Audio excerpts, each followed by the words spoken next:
hill and look into the bay. I will tell you that. I go there I'm probably at the beach 4 times a week at least.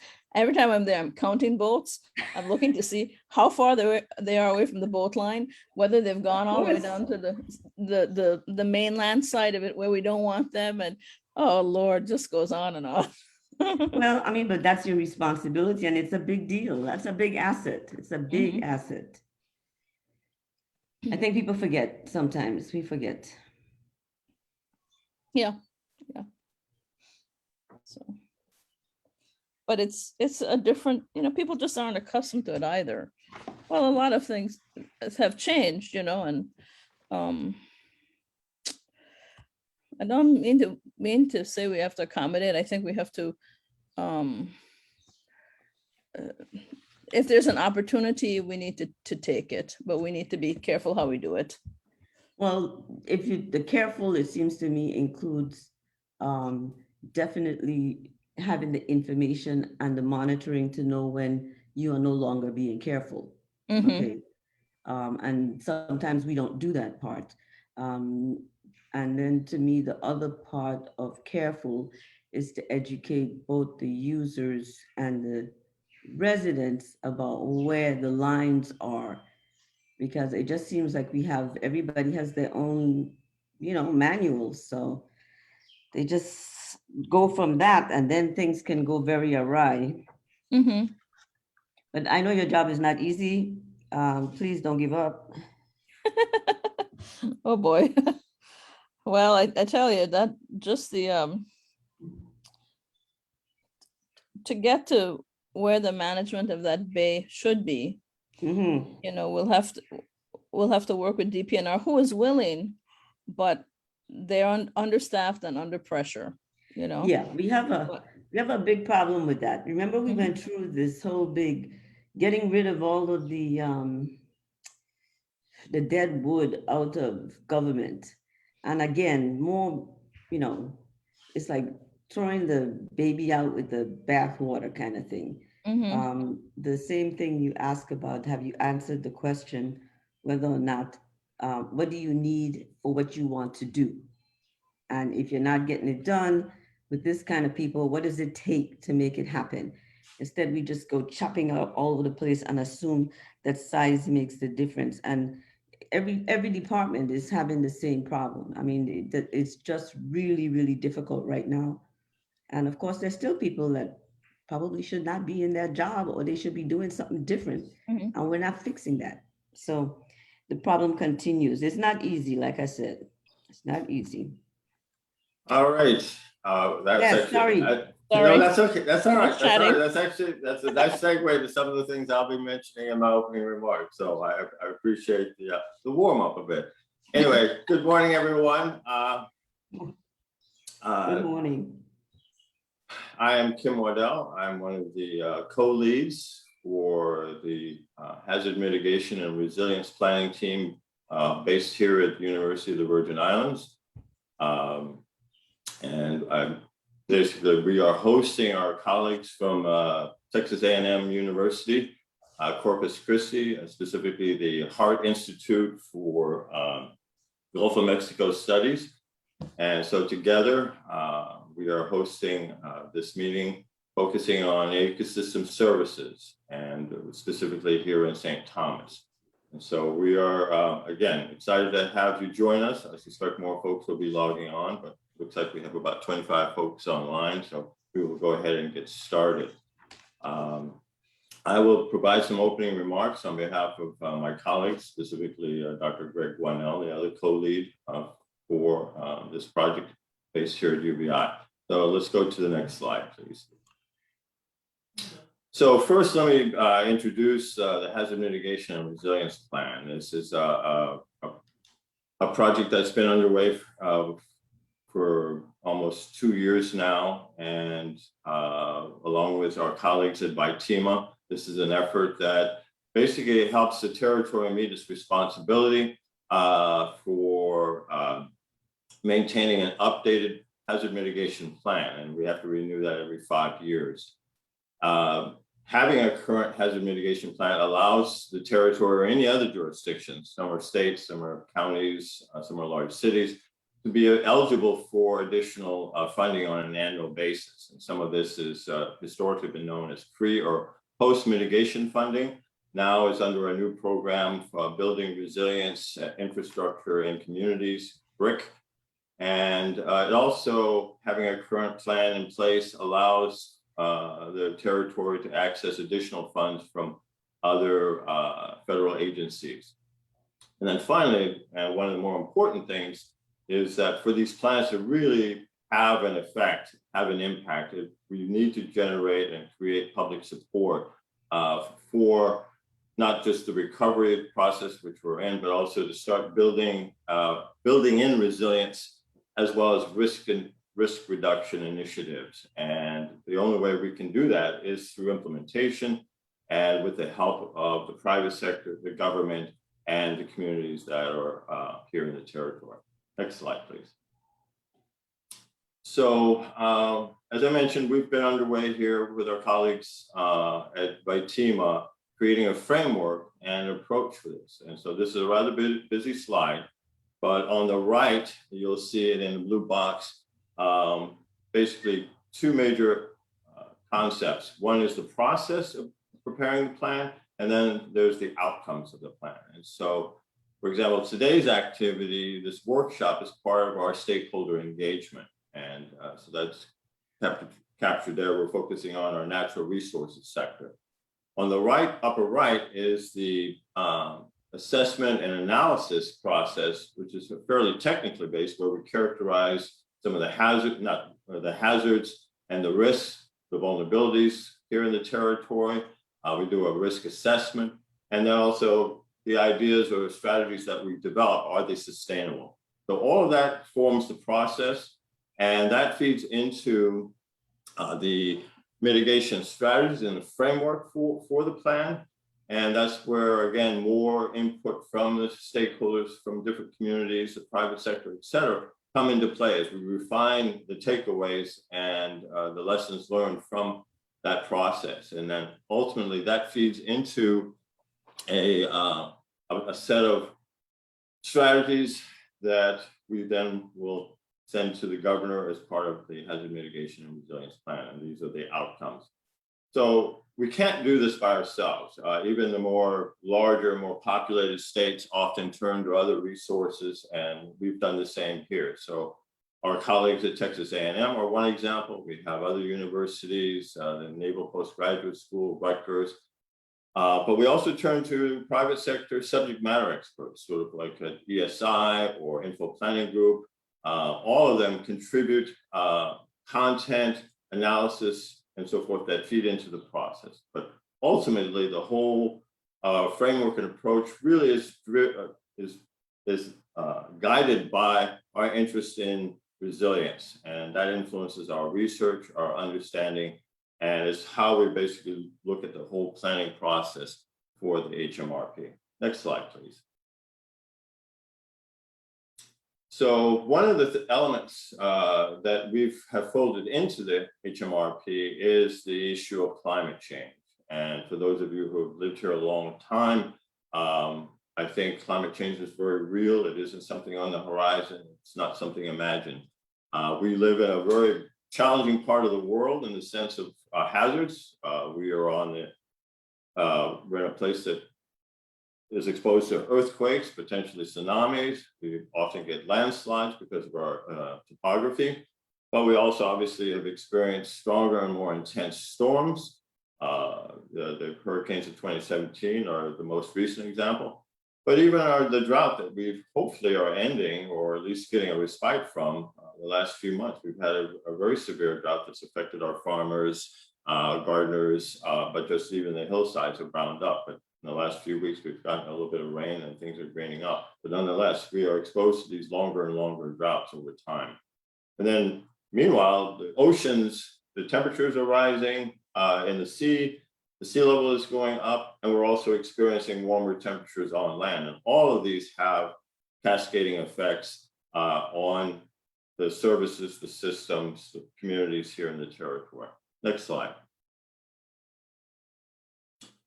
So this is really captures our approach for what we're doing with our hazard mitigation and resilience planning. We're looking at the hazards, the sectors, and doing a system analysis with, again, this focus on resilience. So at the top there, you will see the 4 hazards that was in the previous slide. And we're looking at 2 major areas of impact or consequence. First are the critical infrastructure, you know, the government, its ability to do its job, but also the energy sector, transportation, telecommunications, but also our natural ecosystems, the coastal waters, our coral reefs, our forests, our guts, et cetera, et cetera.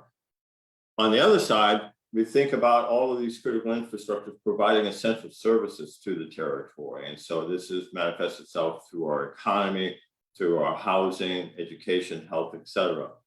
And we look at all those, the impact of those hazards on those different sectors, and using that lens of resilience, take it through the hazard mitigation planning process, and ultimately the recommendations and strategies that we develop, and most importantly, implement in the future, will lead to a more resilient Virgin Islands.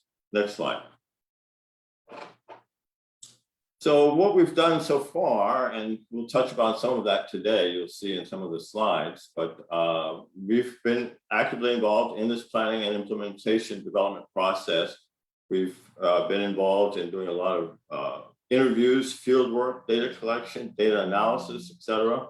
We're also looking at the root causes of some of the challenges that we've identified here in the territory.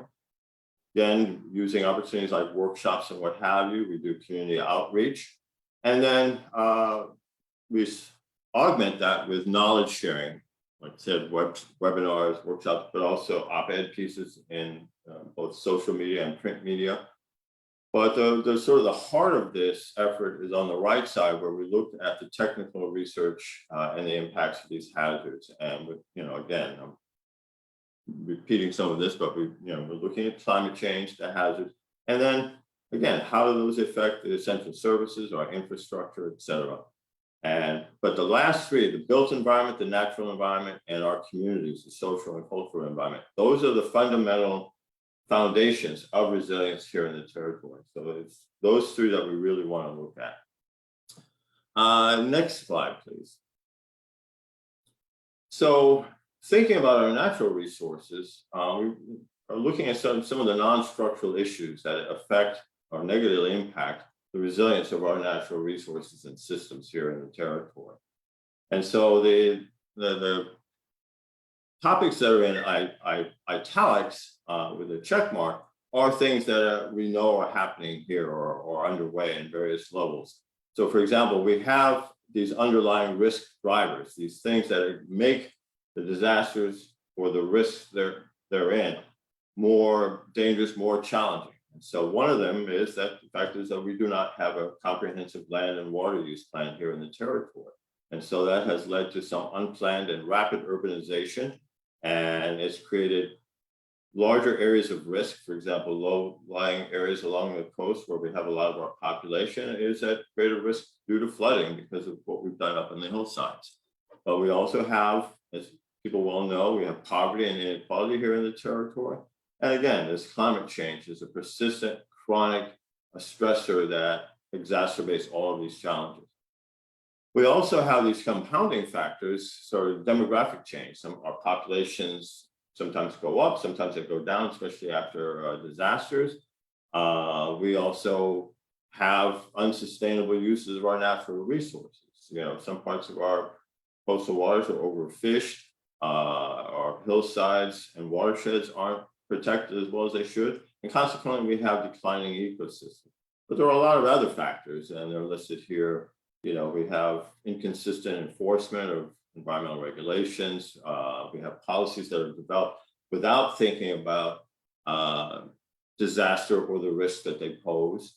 And then, of course, most recently, the pandemics, how that impacts our economy, which in turn, when our economy is impacted, this puts greater strain on all of the infrastructure and our communities across the board. All right, next slide. So ultimately, what we hope this plan will do is through the recommendations and the strategies and ultimately the implementation, we hope to increase the robustness of the systems that provide these services, whether they're in the natural or in the built environment. We also want to highlight or emphasize the importance of operation and maintenance. I mean, these systems have to be maintained. We've spent an enormous amount of money preparing and building new things or fixing old things. But the fact is, one of the key criteria, especially in the future, will be our ability to maintain this infrastructure and those services. We also, in order to do that, though, we have to think about building capacity in the territory. And this is a role and opportunity for the university to provide training and expand our collaborations with the private sector, with the government, to cultivate the workforce that is needed to maintain that infrastructure, to provide those services, and to make these systems more robust. But ultimately, none of this really works without us increasing community cohesion.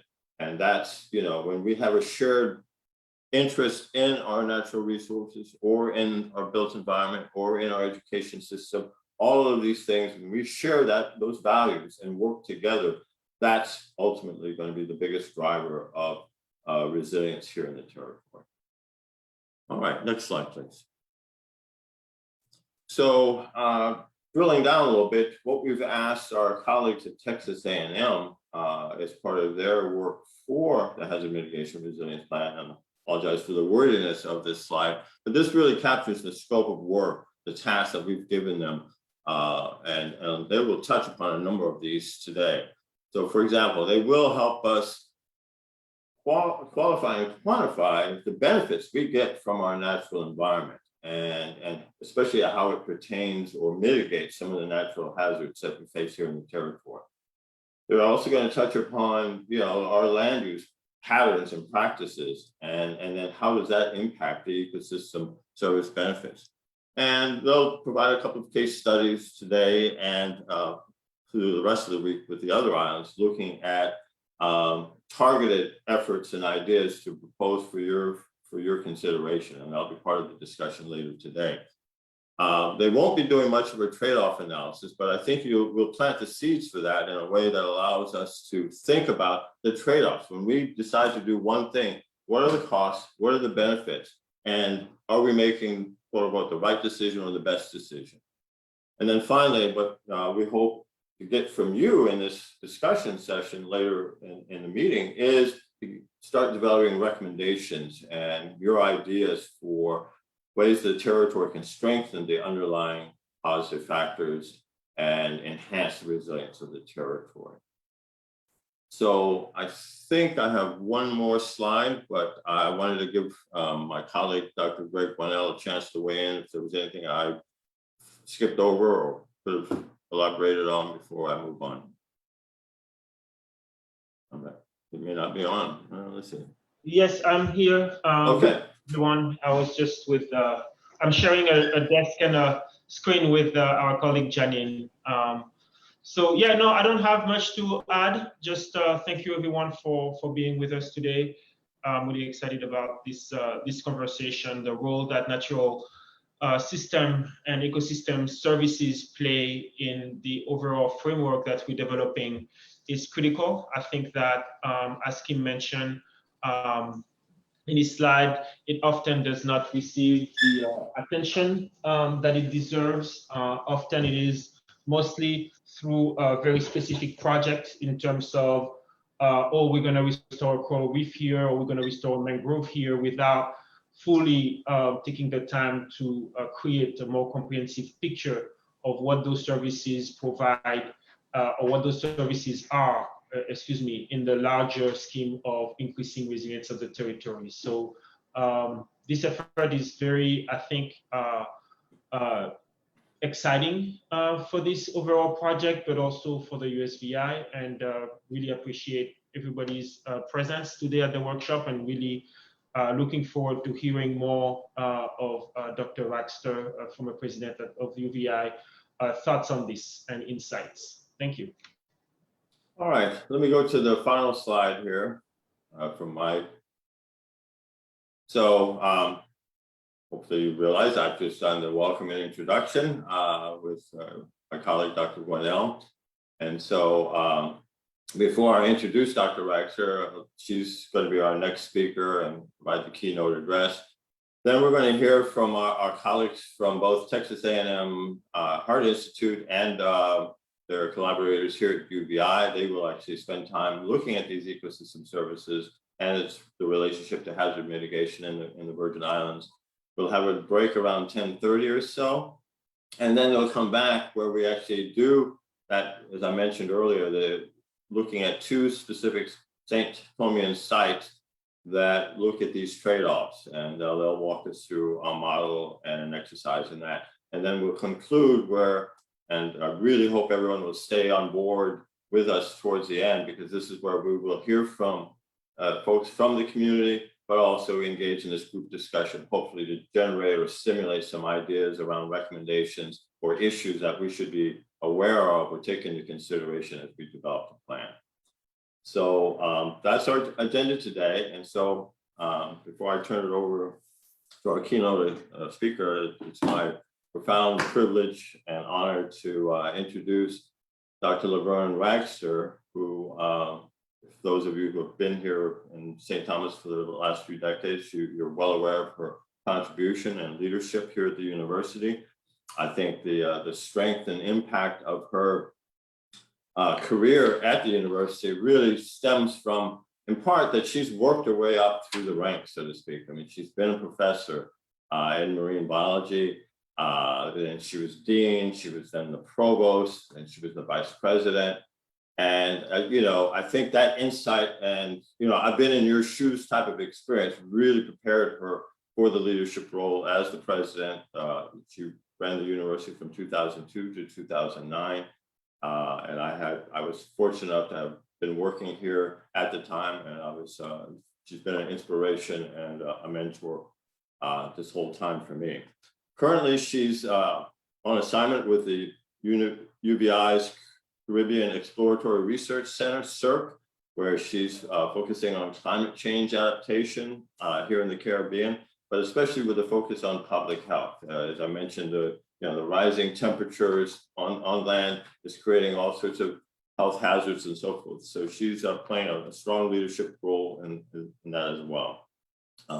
She's also on an innumerable number of regional boards and organizations providing leadership and guidance.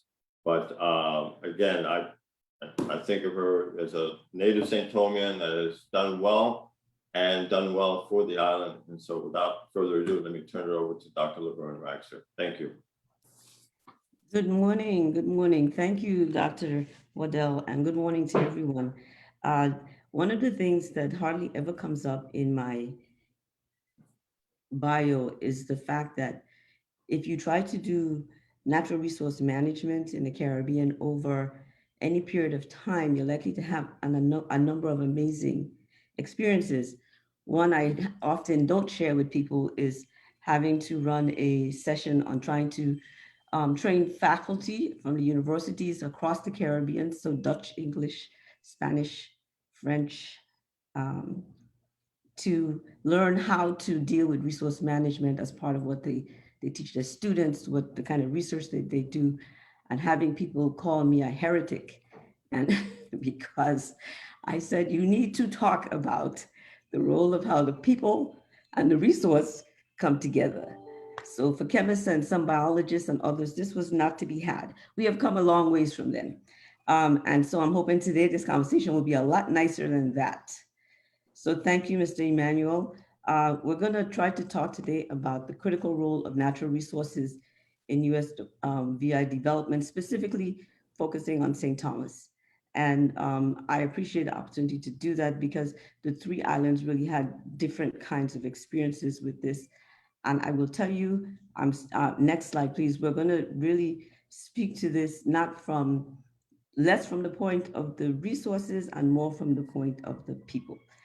So to remind you, the annoying thing we have to do when we go look for us in the world is that you have to find a dot on the map and find another one that says that there's a group of islands there, and St. Thomas is the one that I get the chance this time to do what many countries do, which is you make your place bigger than everything else and way out of scale. So that's what that map is in the middle. It's only 13 miles long and 3 miles wide.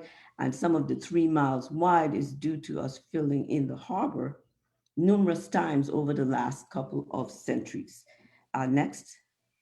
So while I tell you a little bit about what we're going to do today, I wanted to just let you know that the context for this thing has to do with understanding parts about what's happening on the island with respect to the people as well as the natural resources. So the one city on St. Thomas, as everybody on this call knows, is Charlotte Amalie, and that's or Charlotte Amaya for some people. Um, that's basically the name of a Danish queen at the time, and that was done. What I didn't know before was that we used to be called the Bear Hall. So Charlotte Omni is better. We might change it to something else. And our population has fluctuated over time, but it basically has grown from like 100 people to 112,000 people at a peak around 2008 and starting to come down. St. Thomas in 1980 had about 44,000 people and went up to over the last between now that time and 2010 or so, we went up to almost 50, a little bit over 50,000. So we may be talking about carrying capacities here in terms of numbers of people. Now, one of the things I want to do when we look at island characteristics is to talk about the business of people like to speak about, all of us do it, about the community of the US Virgin Islands. The community of the US Virgin Islands is made up of many communities. We are a people of the world. We always have been. If you look at the over 300-year history of this place being here, in terms of population by Europeans and Africans, it's always been open, except for a few times. So there have been people from all over the world. So it's almost always multi-ethnic, multiracial, and that has continued with time. So it's not surprising to find in our stats that we are people from born in the Virgin Islands or from the Eastern Caribbean, Dominican Republic, Haiti. You also have to add Jamaica, Trinidad. There are almost no islands from the region missing. Then you talk about mainland US, South America, Europe, Africa, New Zealand, China, India, Middle East, and so forth. We don't have penguins from Antarctica, but that's probably about it. So everybody is here. So community cannot be one perspective. And we need to figure out how to deal with that. Um, as we move forward, I would remind you that we have limited space because it's only 13 miles long. So housing and what you do is going to become important. So you'll find out as we go forward that one of the reasons probably that we import most of our food is that even though agriculture started here early in 1672, by the 1700s, St. Thomas had given up almost all its plantations. And we people were in town trying to make money through commodities and commerce and trading. We have gone through periods of severe poverty, actually big, long periods of it. And and we still have poverty here, but it is not as bad as it has been in the past. So the points I want you to remember as we go forward have to do with multi-ethnic poverty. Also, the fact that this is an open border space. We are open to 300 plus million people coming here at any time they want to, and we have no control over that. Okay. So, as an unincorporated territory, this is part of what we have to deal with. Now, one of the things that none of our projects, when we talk about resilience, try to handle is the business of uncertainty actually in the collective minds of the community. The history of this place has been it's burnt down multiple times over the last 2 centuries. There have been major hurricanes, earthquakes, tsunamis. In 1867 was the worst one, and droughts in between. Flooding is not as bad, partially because of our steep slopes, and always issues with housing. Those are part of the things that in the minds of people that you now say, form a resilience plan. I might ask, you're asking me to be resilient to get to the next crisis, which I know I will eventually overcome and then move on to what? So how we define resilience may need to be looked at.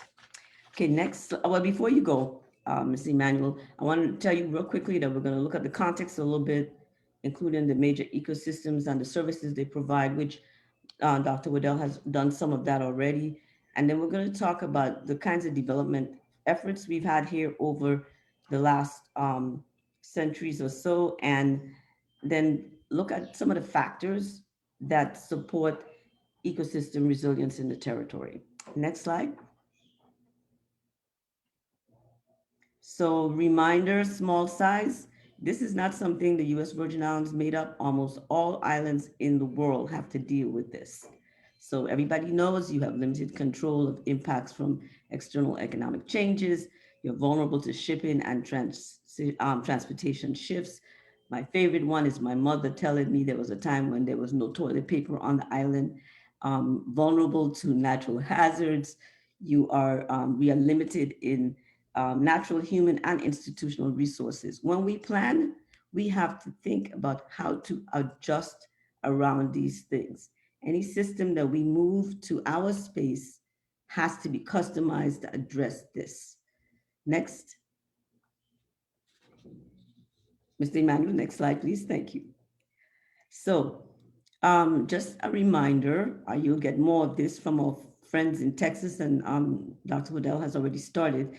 On the marine side, the healthy coastlines, and that's important in terms of scrub and berms and so forth, as well as the marine ecosystems that we have, the major ones, are ones that support our fisheries.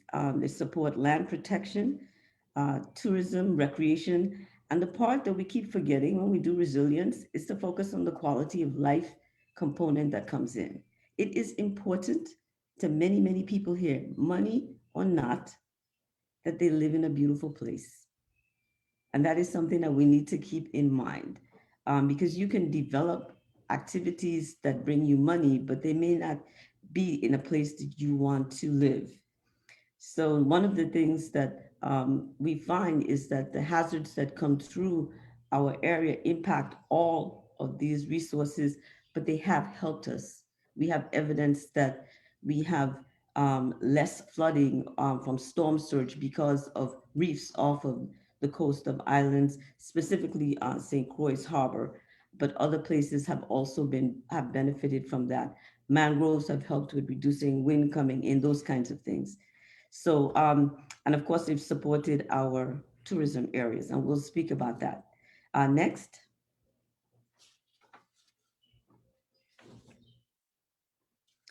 On the land side, I had to cheat here, and the gut you see on the left is actually the Bethlehem gut in St. Croix. We don't have a gut that runs like that all the time, but that sits with water. That's very unusual. Maybe the young gut at some points, but most of these gullies were ephemeral and based on the kinds of things we've done especially in the Charlotte Amalie area, with development, they don't run very often. The ones on the north side do when there's a lot of rain. The middle is a shot of Megan's Bay at a time when it was happier before the 2017 storms. And you can see the coastal scrub there, and that it has a role. It's not to be clear. If you clear it out, it makes a difference with what happens to the inland area. And then the last one is a pond that is very typical of St. Thomas because we have gotten rid of almost all of the coastal ponds and put in hotels or other things into those areas. But there are some left and some that the farmers have dug. But what they do is control runoff, help us with erosion, and they have served as a water source at different times. Next slide.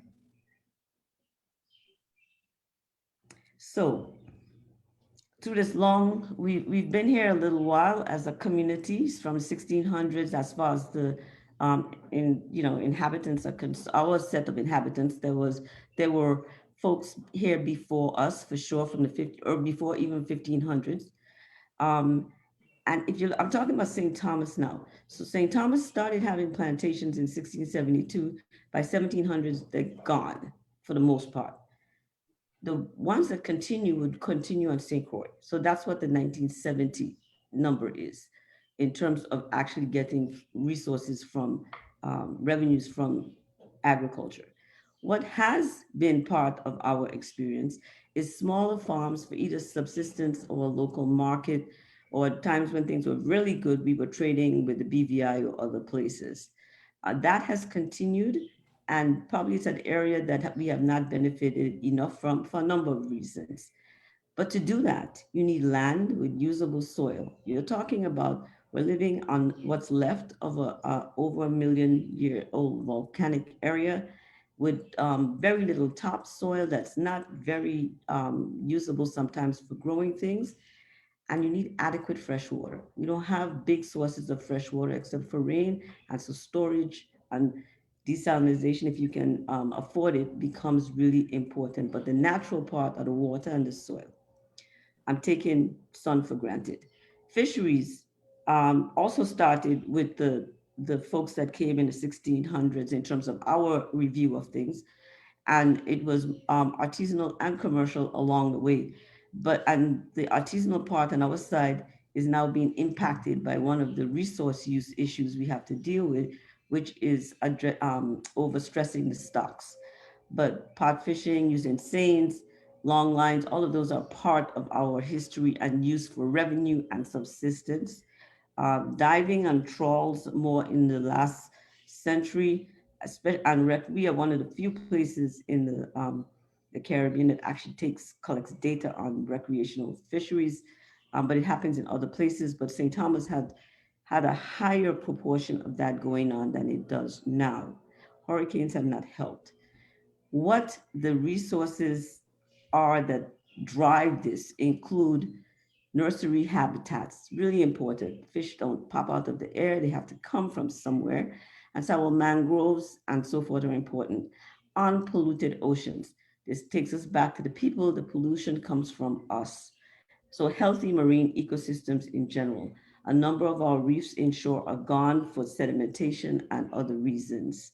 So the linkages are clearly there. And so the dollar signs that you're going to get from our colleagues, Dr. Waddell, will be very useful for people to see what's worth investing in some ways. And the last major one for St. Thomas is tourism. So 1840, I put 1840 because that's when the Grand Hotel in downtown Charlotte Omni was put up, and there had been, and that started the different forms of tourism over the centuries moving forward. Clearly, in the 70s, things started to really pick up, and that was based on the fact that we began to figure out it would happen. And so there was an influx of people from the Eastern Caribbean and other parts of the region to help build the territory, along with the fact that there was a need for workers on St. Croix for the industries that were coming up. Now, this history that I have here is overlaid with a number of other things happening in the community, including the ability to be able to actually have successful times from the 1600s, but dependent on making sure that somebody took care of the harbor issues. So when they opened the harbor in 1862, disconnecting Hassel Island from St. Thomas, it helped to reduce some of the health problems and allowed more people to come here, because our reputation as a place that killed with because of disease was very bad at times. But we didn't clean up the harbor by stopping sewage going into it until 1971. That is a long timeline. So we need to look at how long it takes us to improve some things. Every part of downtown that you think you drive over as part of the island, probably the feel at Crown Bay, at Havenside, where around the legislature, the waterfront, they're all from dredge in the harbor at different times during the history of our community. And that means that the tourism that we have now, allowing large boats to come in, the fisheries that we have, allowing having a place where we have a better flow in the area, because what happened in harbor impacted other places, uh, is due to a natural resource that we take for granted. So if you're going to have tourism, you need land and space to do things. So housing, for commercial use becomes important. You need adequate fresh water, an unpolluted ocean, and healthy marine ecosystems. The economic evaluation or valuation of that link, those linkages have been done for other places, but I'm not aware of it being done here. Next slide. Almost done.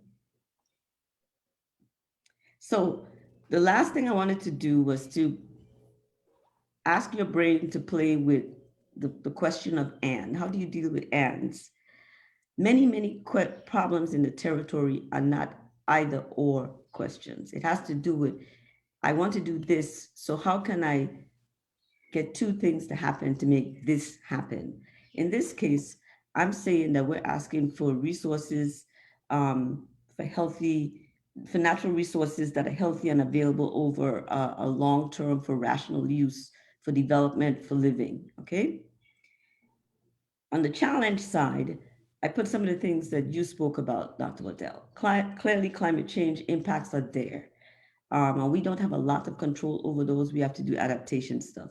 But along with that are some of the things you spoke about: inappropriate to harmful land tenure and use practices, land-based pollution of the ground and ocean, coastal erosion based on again, where we put things, like new highways and so forth. High extraction, I couldn't resist. High extraction pressure on marine stocks. That's been going on for a long time. I remember when scuba diving opened up our conch populations to a level of pressure it could not withstand.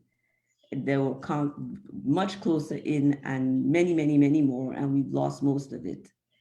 Inadequate waste management linked to how we handle goods and coming into the territory, the amount coming in and what we do with it when it gets here.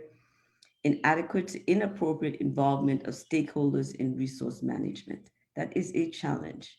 We think, I believe, that my colleagues that are scientists and folks that work in the government believe that we find the standards, we find the data, and we can fix it.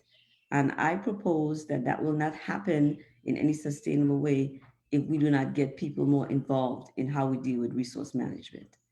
So on the other side, on the resilience support side, I put technical assistance like we're getting from Texas A&M, that we get from the federal government and other people, with examples from others that we can customize or see as a way to think about things. The natural resource management goal setting in the local context with standards and data are a way to support us getting to resilient ecosystem services. But how we set the goals is the question that you spoke about, Dr. Waddell, and I think that's one of the things that we need to grapple with. To use community-based research and stakeholder involvement and practice it. So every project, one of the reasons I like working with CERC is that every project that we have done for the last 6 years has involved up to 6 different agencies, community service organizations, people that are involved with whatever the issue is, to determine what it is you're going to do about a particular issue. It is hard work. Everybody is overworked. There's never enough time, and it takes time. So, but I think that is the way to getting answers that will work over the long term. And also to acknowledge the linkages to quality of life. If we don't do that, people will continue to make decisions based only on how much revenue we should be getting.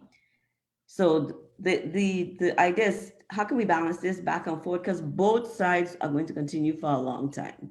That to me is the challenge for the territory. Next slide. So I end by saying St. Thomas, as a small island in the Caribbean, has experienced an amazing and sometimes painful development journey.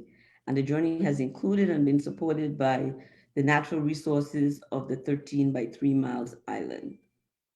We've gotten help from lots of people, but we definitely get support from our own natural resources. So I think people can see that 2021 is a part of another set of changes and development challenges for the island and the communities of the territory. And once again, how natural resources are used and conserved will be critical to a positive and maybe sustainable future. In the past, it has been crash and burn. We don't need to do that if we don't have to. Resolving this development challenge, I think, is a worthy undertaking, but I do not think it's likely to succeed or be successful without a more effective and inclusive approach to goal setting and implementation. And that means whatever that structure is, that vehicle, we need to figure out, and it has to involve our decision makers, figure out how we're going to do it. Everybody doesn't have to be in downtown St. Thomas talking about it at the same time, but it really needs to be a better everybody. Last slide. So I want to say thank you. And I know I went over a few minutes, my apologies, but I hope that gave you some information to think about. It's not new, but it's something I think we need to think about. All right. Well, thank you, Dr. Rexer. You continue to exceed my, I'm always impressed with your comments and insights. And I mean, that's one of the reasons I really wanted to have you speak today. I'd like to open it up. We have about 15 minutes, a little less, for questions, follow-ups. So I'll open it up. I have a couple myself, but I want to make sure the audience has a chance to weigh in first. So I think the simplest thing, if you know how to raise your hand on your, raise your hand or put a comment in the chat box, and we'll try and catch it there. I think we have people watching the chat for people wanting to raise questions. Don't be shy. Somebody asked why the inhabitants before 1672 not included in the conversation. Mostly because I was trying, they should have been, and I apologize, Miguel, Mr. Quinones, yes, it is, they are a part of our history, no question. I didn't have enough time to pull all of this into one. I'm struggling now with how much I left out as it is, but you are absolutely correct. Life did not start in the Virgin Islands in 1672.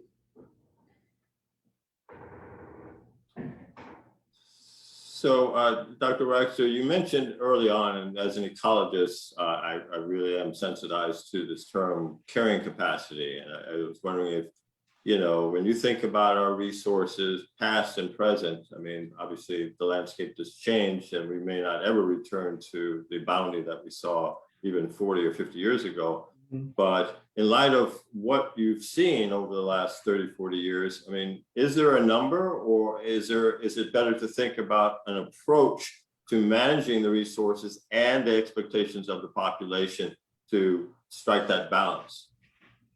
Well, I think if you used quality of life as a goal, you would get to a place where you would say, well, you'd say this is enough more often. You have a place against which to make that decision.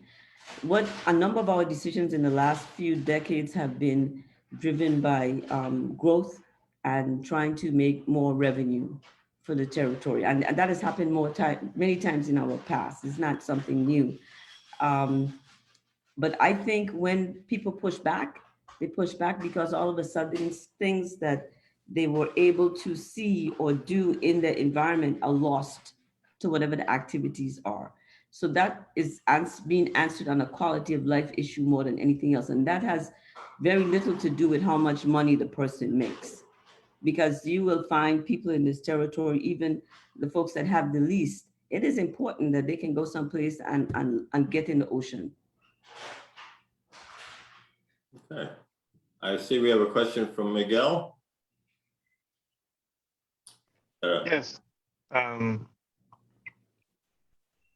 I I asked the previous question about the donut economics because that quality of life and that balance that you talk about between the ecological systems and the social systems has been explored through the approach of donut economics by Kate Raworth.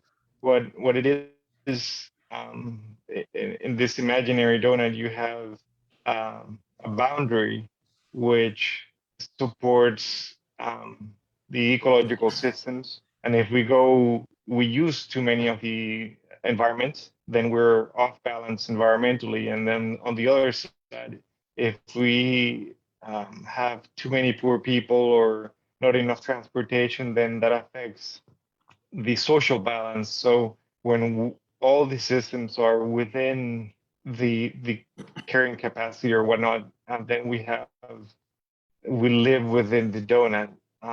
So I think it's a framework that has been used in different places, and we have sister islands like Curacao and Barbados that are embracing that approach because it's a more systemic and holistic approach to uh, urbanization. No, I agree with you. It makes a lot of sense. Remember I said in the beginning you needed to think about some of the context, and I completely agree with you. One of the reasons that places like Barbados, Jamaica, Trinidad have more of an opportunity to do that is because of their sovereign control. Regardless of whether or not they pass the line, I mean, they pass the test, but they have more of an opportunity to do that than we do. But that doesn't mean we don't have one. I think that the challenge for us comes from the mindset that we don't have one. Okay. If we feel as a people, as a community, as a political system, that there's very little that we can do besides agree that Americans think it's okay to make money, then we're going to have the kind of issues that we're having now and worse. Because our space does not match what happens on a continent. Okay. And a lot of the other conditions don't match either. But it does not mean it's a bad goal to want to have good revenues coming in, or to have people educated, or to use your land in ways that can help people to generate money, and at the same time not disturb the flora and fauna in ways where we lose the little that we have. Those things are possible, but the mindset has to be a truly independent thinking one living within a non-independent space. I had a friend who was a president who told me he had learned how to lead from his knees, but he could also fight better than anybody from those knees, because everybody thinks the president could do everything, but there are people that tell you what to do. And if you don't kneel down, they will knock you down. So he doesn't want to get knocked down, but he got what he wanted to get because he learned how to do that. I do not think the Virgin Islands has learned how to do that yet. Thank you. All right. So we have a question, I believe. I'll start with Kimiko Link. I know you put it in the chat room, but maybe you could articulate it for those that aren't following the chat. Oh yeah, thank you for this great presentation and for the whole series. It's remarkable. But I was wondering, in terms of the VI government, UVI, all the different stakeholders that are involved in this conversation, thought process, decision making. I was wondering how the VI addresses these multiple elements and impacts, concerns from in coordination, organization, communication, and prioritization perspective. Well, I thank you for your question. Unfortunately, I think our response to it is pretty poor. One of the challenges that we've had is that to look like a place that's a worthy place in the world, we have replicated a system in terms of governance, in terms of approaches to things. We get a lot of money from the federal government. The standards come from there for the most part. And sometimes we're able to change things a little, but basically we go along with that.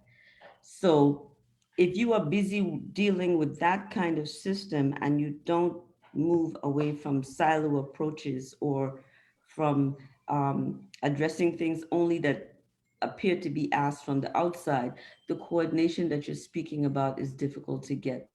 The partnerships and collaboration across the government and private sector and the communities has to be built in from our side, and we don't often do that. I see another question Thank you. from, you're most welcome. I hope that helped. I see a question from Jason Budson. Good morning, Jason. The land use plan. I remember the days, we almost got to the point of having to go and picket about this. Long time. It's been going on for a long time. A land and water use plan is another way of saying, can we figure out what our goals are and come to a comprehensive or coherent idea about the direction for the territory. And the last time it got disabled by a number of things, including special interest areas. So I think it is something that would be helpful to the territory as long as we do the planning to move forward in a way that doesn't allow that to happen again. All right. We have a question from Janet Krieger. She's asking, how do we balance this sort of the new development, especially with all of the recovery funding that's come in? How do we balance that with the quality of life issue? I mean, I think Dr. Waxter, you mentioned that if we're just chasing dollar, then that's going to be driving the decision and the rationale. And, Right. If we want to shift away from that to look at quality of life, however it's measured or however it's characterized, I mean, what's the process to help us do that? I mean, we have this new waterfront highway, along in Charlotte Amalia. And I mean, what do you think? What do you suggest? Well, the new waterfront, the highway will be a positive part of quality of life for some people in terms of it will help with some aspects of the transportation issue. It will not solve the problem completely it was meant to solve, I don't think. But we've lost some more of the harbor, okay? And the question is, will there be repercussions to that with respect to storm surge and sea level rise issues?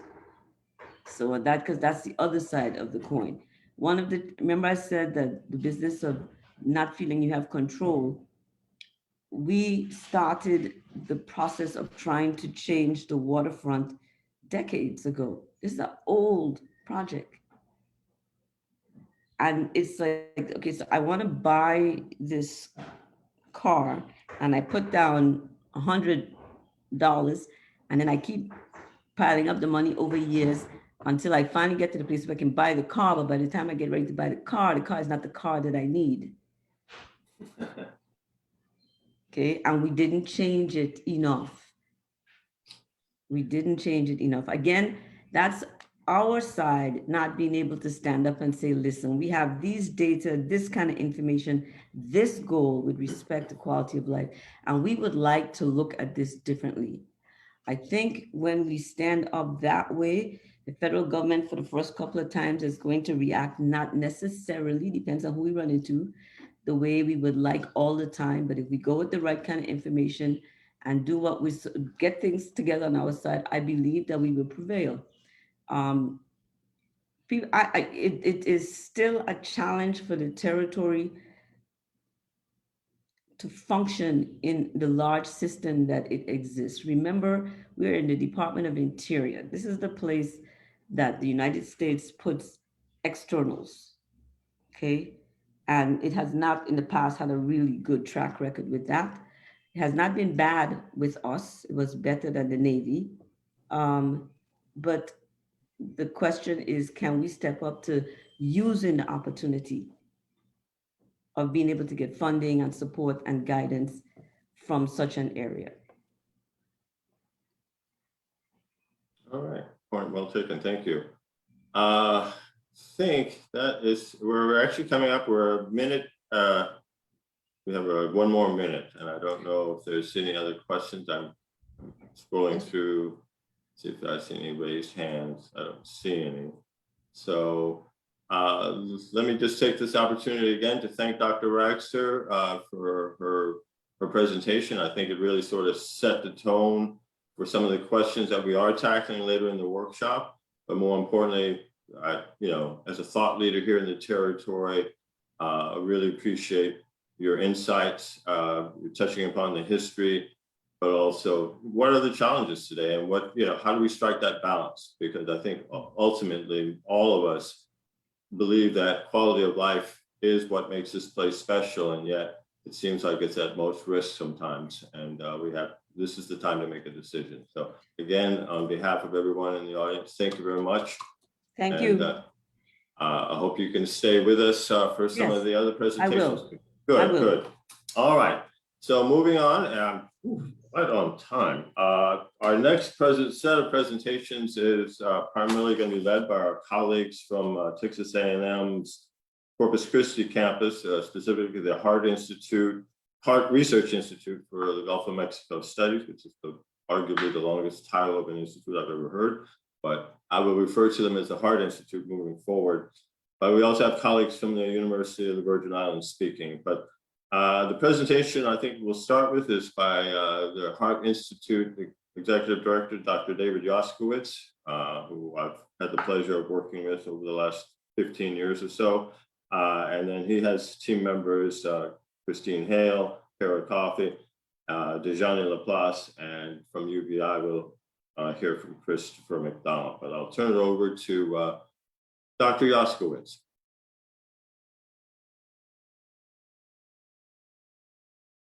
And we're setting up the slides with the slide.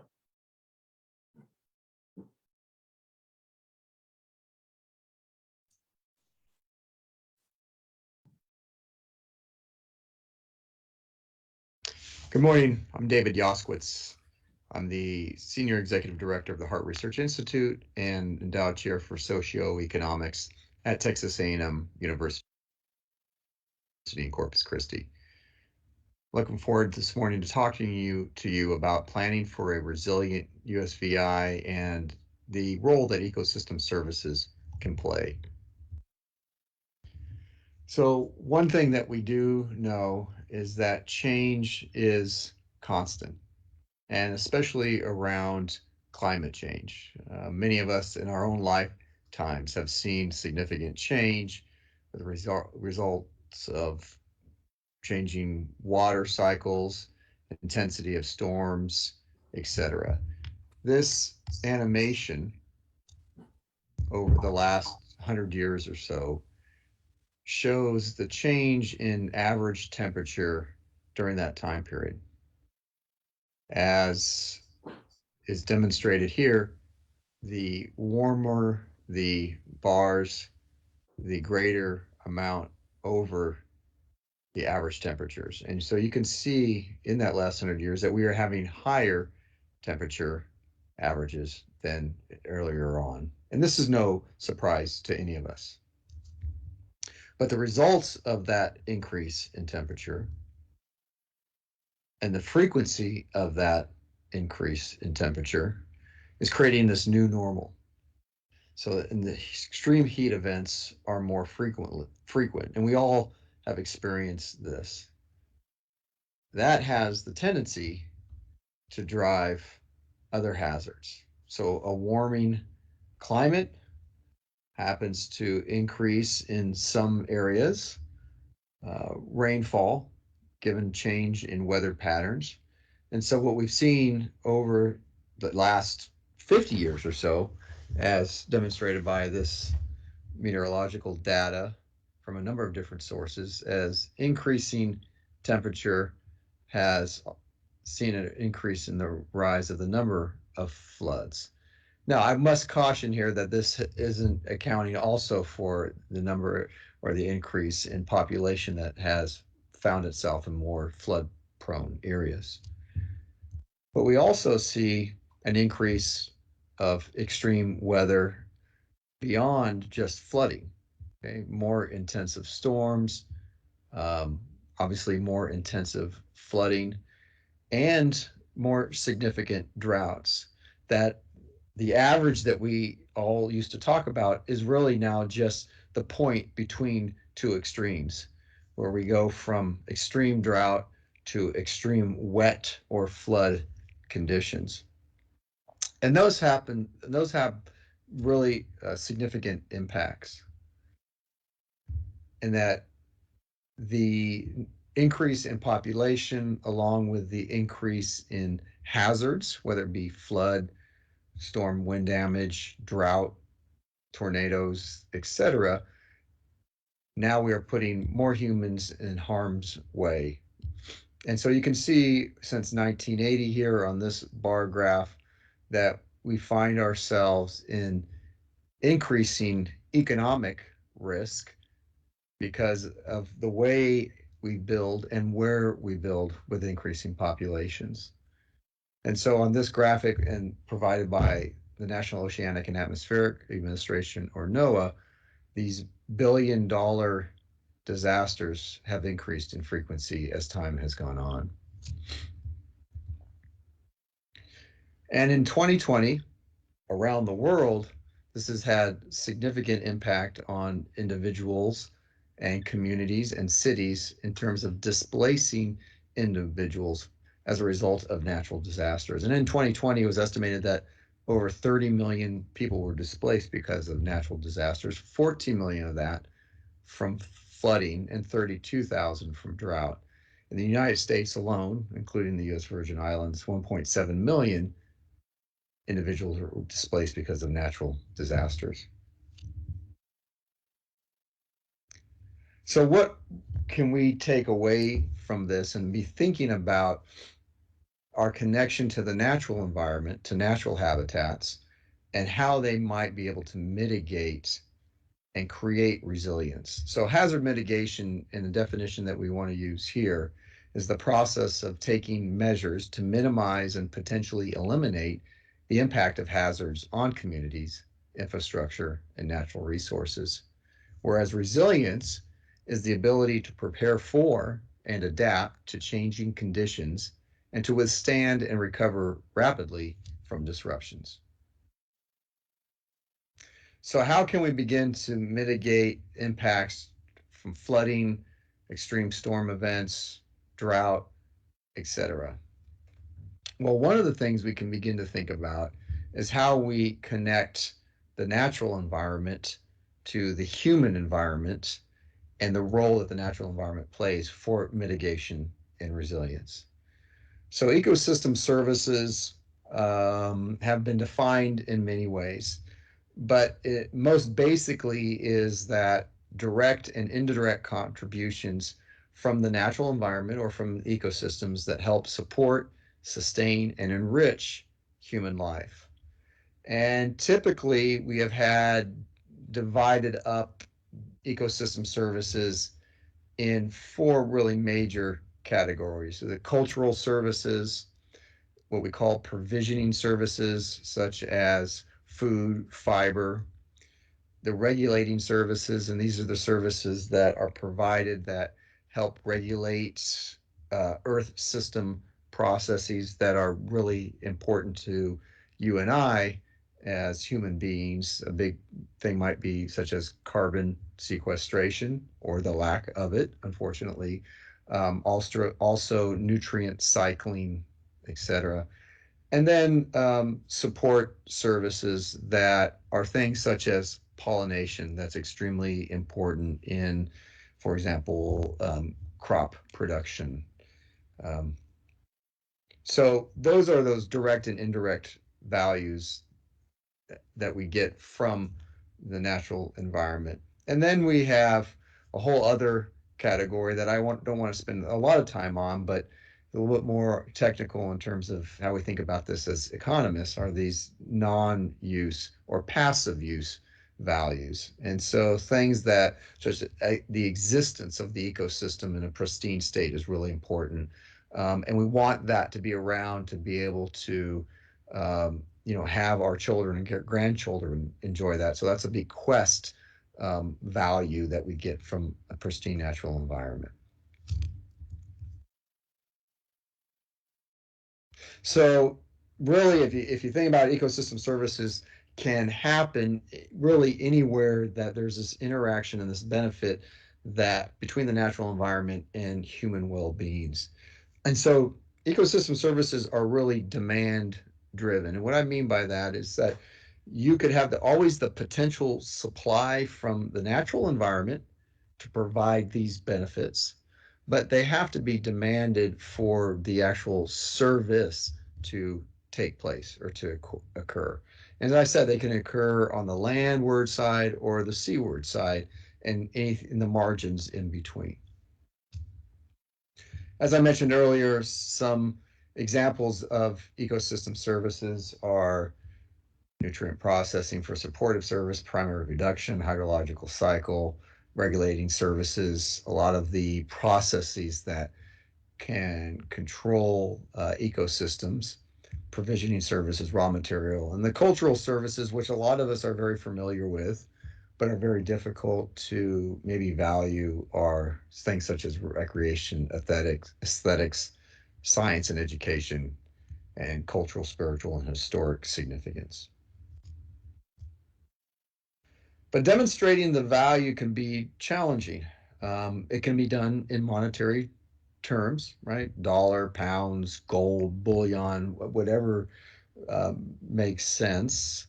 But we can also value the benefits from our natural environment in non-monetary terms, such as just easy ranking. Does it make us feel good? Does it make us feel bad? Whatever it may be. So I think the point here is that value can be demonstrated in many different ways. And the way that you demonstrate that value should be the most appropriate for what you're trying to achieve. Right? So if we look at the U.S. Virgin Islands from the ridge to the reef, and this is something that I've worked on in trying to, how do we connect that natural environment to those constituents of well-being that emanate from ecosystem services? And so we take the habitats themselves. So in the U.S. Virgin Islands, let's think about this in terms of a ridge to reef and all the habitats that are in between there. And so those habitats have this biophysical functioning, right? What they do, whether it be, the forests, the mangroves, the reefs, et cetera, they function in a certain way. But as part of a bigger system, there's this ecological functioning that takes place with the other habitats or species around it, such as creating a spawning nursery, nutrient cycling, that interaction between abiotic and biotic, gas exchange, et cetera. And it's that ecological function that then leads into the many different ecosystem services that we talked about before. And it's the experience of those benefits or those ecosystem services that then creates this well-being in us as individuals or communities.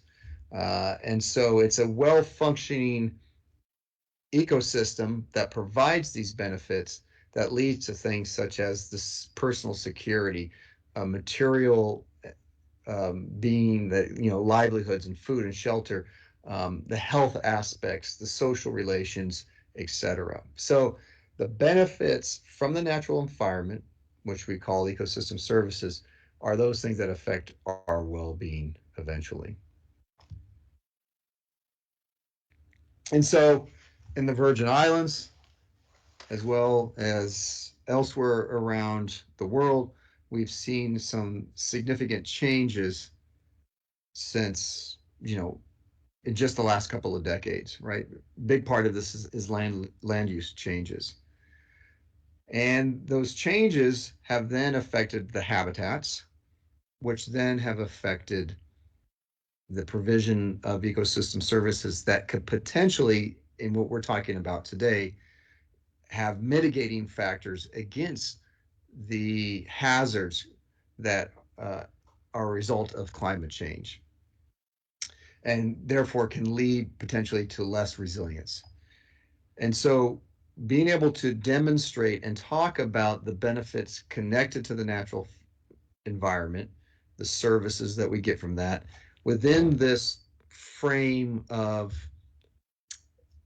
hazard mitigation and resilience is critical in helping us to make decisions about what we need to protect, restore, conserve for hazard mitigation and resilience. And then in the world that we live in, which is of scarce resources, right? We have to be able to make some decisions about trade-offs. And so being able to identify those benefits or services that are most important for certain types of mitigation, ecosystem services helps us in that. And we'll be talking a lot about that today.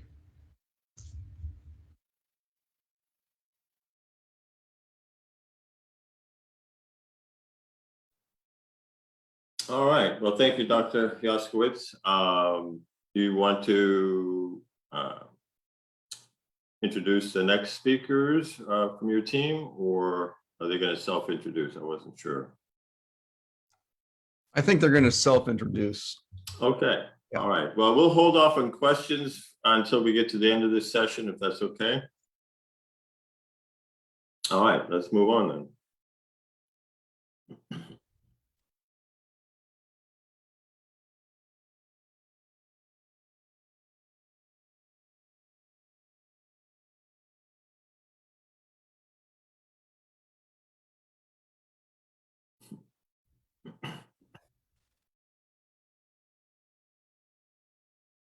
Good morning, everyone. My name is Jean Laplace. I'm a research assistant at the Hart Research Institute at Texas A&M Corpus Christi.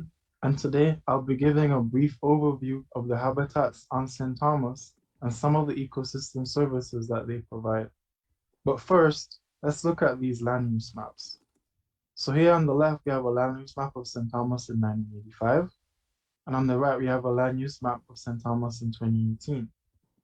So immediately right off the bat, you can tell that St. Thomas has undergone some major development over the last 35 years or so. So we already know that the Charlotte and Raleigh area was already pretty developed, development being here, the low intensity development being pink, red being the medium intensity, and high intensity development being dark red. You can see that Charlotte and Raleigh area already had some low-level intensity development in 1985. So it's no surprise that it saw high intensity development now in 2018. But one area that saw massive upticks in development that wasn't there previously was the Estate Tutu area, seen here. So you can tell that there were a lot of shrubs and some low intensity development here in the area, and now there's a lot of medium to high intensity development in the Estate Tutu area. Now let's look at these land use maps again, but as a time lapse for 4 different time periods. The first being 1985, of course, then 1992, then 2004, then 2018. So again, if we focus in on the S22 area, you can see it gradually changed from low intensity development, especially going from the 1992 to 2004 period, to medium intensity development just in that time period. And then from 2004 to 2018, a medium intensity to a lot more high intensity development. Now, the first habitat I'll be focusing on today are forests. Now, forests in the USVI are mostly subtropical dry and subtropical moist forests. On St. Thomas, the forest cover is about 43.6% per the USDA, and the forest acreage is 7,520 acres. Now, forests provide a variety of ecosystem services, some of them being that they sequester carbon by taking in the CO2 in the atmosphere and then incorporating it into their biomass from various processes. And this helps to mitigate the effects of climate change, which we help to contribute to by producing a lot of CO2 from our various daily activities. Forests also help to prevent soil erosion and sediment runoff by trapping soil in between their roots, in the roots of trees. They also are a major habitat for many terrestrial animals in the territory. So some of these terrestrial animals being bats, birds, insects, frogs, some reptiles, including the endangered VI tree boa that lives on the east end.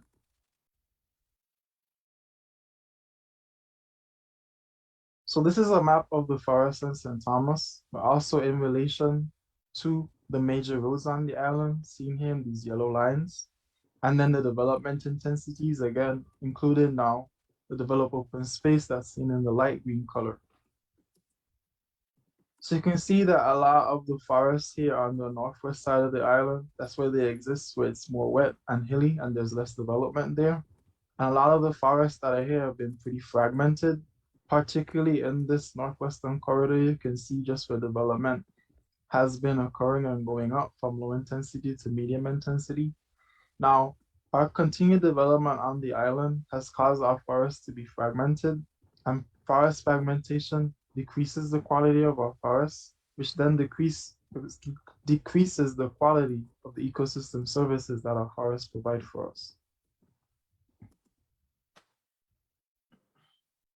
Now, one major habitat that's associated with forests are guts. Now, guts in the territory were historically used as a water source for domestic, agricultural, and industrial purposes. Guts also on the territory provide habitats and food for a variety of organisms. And guts that run through a lot of the urban areas that we have here on the territory sort of act as such as like a habitat corridor for some of these organisms that live in these highly disturbed areas. They also provide us with recreational opportunities such as hiking and nature walks. And guts historically influenced where we place buildings in the past, since they're one of the only fresh water sources on island, particularly in St. Thomas. And they also influence the placement of buildings now, since the VI code dictates that you can't build within a 30-foot radius from the center of a water course, and then also 25 feet from the edge of that water course.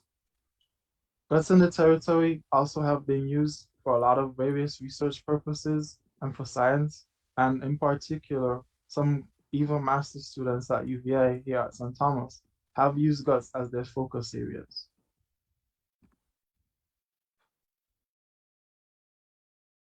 This is a map showing the guts in St. Thomas depicted by these blue lines here.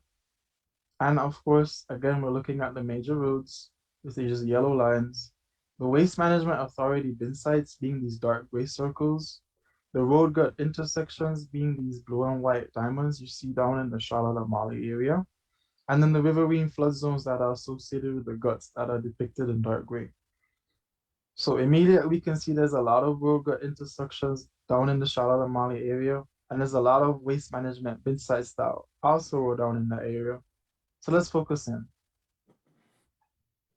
So now focusing more so on downtown Charlotte-Amalie, you can see that all these Waste Management Authority bin sites are really close to these guts and these road intersections that occur around them. So improperly disposed trash that may be around some of these bin sites, and also pollution from the roads that intersect with these guts, may get inside the guts and then decrease their habitat quality by introducing pollutants and extra sediment. And then also these guts can take these pollutants and sediment down to our marine ecosystems and negatively affect them as well. So moving closer to the coastline, we'll now look at wetlands as our next habitat. Wetlands in this instance being salt ponds, salt flats, freshwater ponds, and mangroves. Now, ecosystem service that mangroves provide is that they trap sediment and help to build up the shoreline by trapping sediment between their prop roots. Freshwater ponds and salt flats can also trap and filter runoff, which may contain pollutants and sediment that comes downhill before it enters our marine ecosystems. Mangroves also help to reduce the wave energy that's coming on shore and mitigates the impact of storm surge from storms. The trees and vegetation associated with these wetlands help sequester carbon and mitigate the effects of climate change. And mangroves have always been culturally and historically significant in the territory, and some of our freshwater ponds have been used by some small subsistence farmers in the past and even some today. Now, this is a map of the wetlands in St. Thomas, wetlands being the cyan color here. So you can see some of the more noticeable wetlands may be those at the mangrove swamps at Megan's Bay up here. Those at the mangrove lagoon down there in the Steer area down here around Mavoni Cay. And then also Perseverance Bay over here.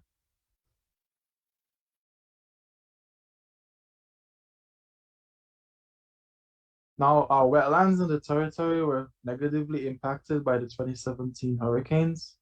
And by using a slosh model, sea, that is the sea, lake, and overland effects from storm surge from hurricanes model developed by the National Weather Service, we can see how storm surge from a hypothetical Category 4 hurricane could impact our wetlands on island.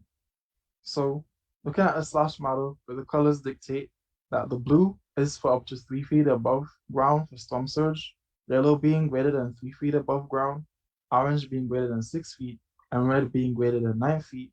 If you look here at the left image for Megan's Bay and the swamps, we can see that Megan's Bay from a hypothetical Category 4 storm could experience up to greater than 3 feet above ground storm surge, which is pretty bad and could destroy some of these mangroves. Now, if we look here at the right to the Mangrove Lagoon area on St. Thomas again, we can see that the Mangrove Lagoon area from a hypothetical Category 4 storm could experience greater than 6 feet inundation in some of these areas. Now, if a hypothetical Category 4 storm could do this much damage to our mangroves, it's not surprising to see that 2 Category 5 storms has left our wetlands in very poor condition.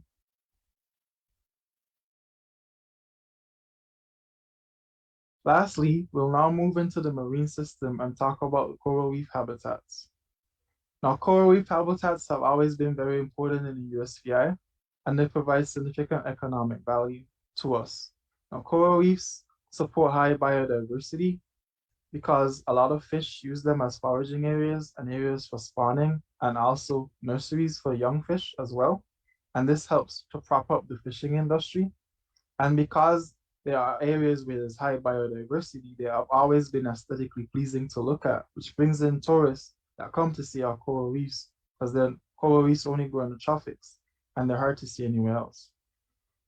Coral reefs also help to provide coastal protection by buffering against the effects of wave action. That is, they help to break up the waves that are coming on shore before they can get to our beaches and erode them. They've always been historically and culturally important to the people of the US Virgin Islands over time, and they still provide recreational opportunities for us here on the territory with activities such as snorkeling and diving. So this map here on the left shows the coral cover in St. Thomas circa around 2017. And you can see here that there's a lot of coral on the north side of the island around here, and then some again on the east end, and then some further away in the more mesophotic region, past Water Island around here. Now, corals in the territory are affected by a lot of stressors, some anthropogenic and some natural. And one of the anthropogenic stressors that we contribute to is land runoff. So this map over here now shows exposure, St. Thomas exposure to land runoff in some of the coastal areas on island. Now, high land runoff values are seen in the orange values and orange and yellow values, and low being more in the blue side. So we can see here in downtown Charlotte-Amalie that there's high exposure to runoff, probably due to the fact that Charlotte-Amalie is mostly urbanized and there's a lot of impervious surfaces. So when rain or heavy rainfall comes, a lot of the sediment doesn't have anywhere else to go but off of these impervious surfaces and straight into the ocean. There's also some high land runoff just off the Peterborough Peninsula area up here. So if we can help to mitigate some of the runoff that we have coming off from island, we could also help to limit some of the impacts that we ourselves put on coral. And in addition to some stressors like thermal stress, and also disease, which are big stressors for our coral reefs right now.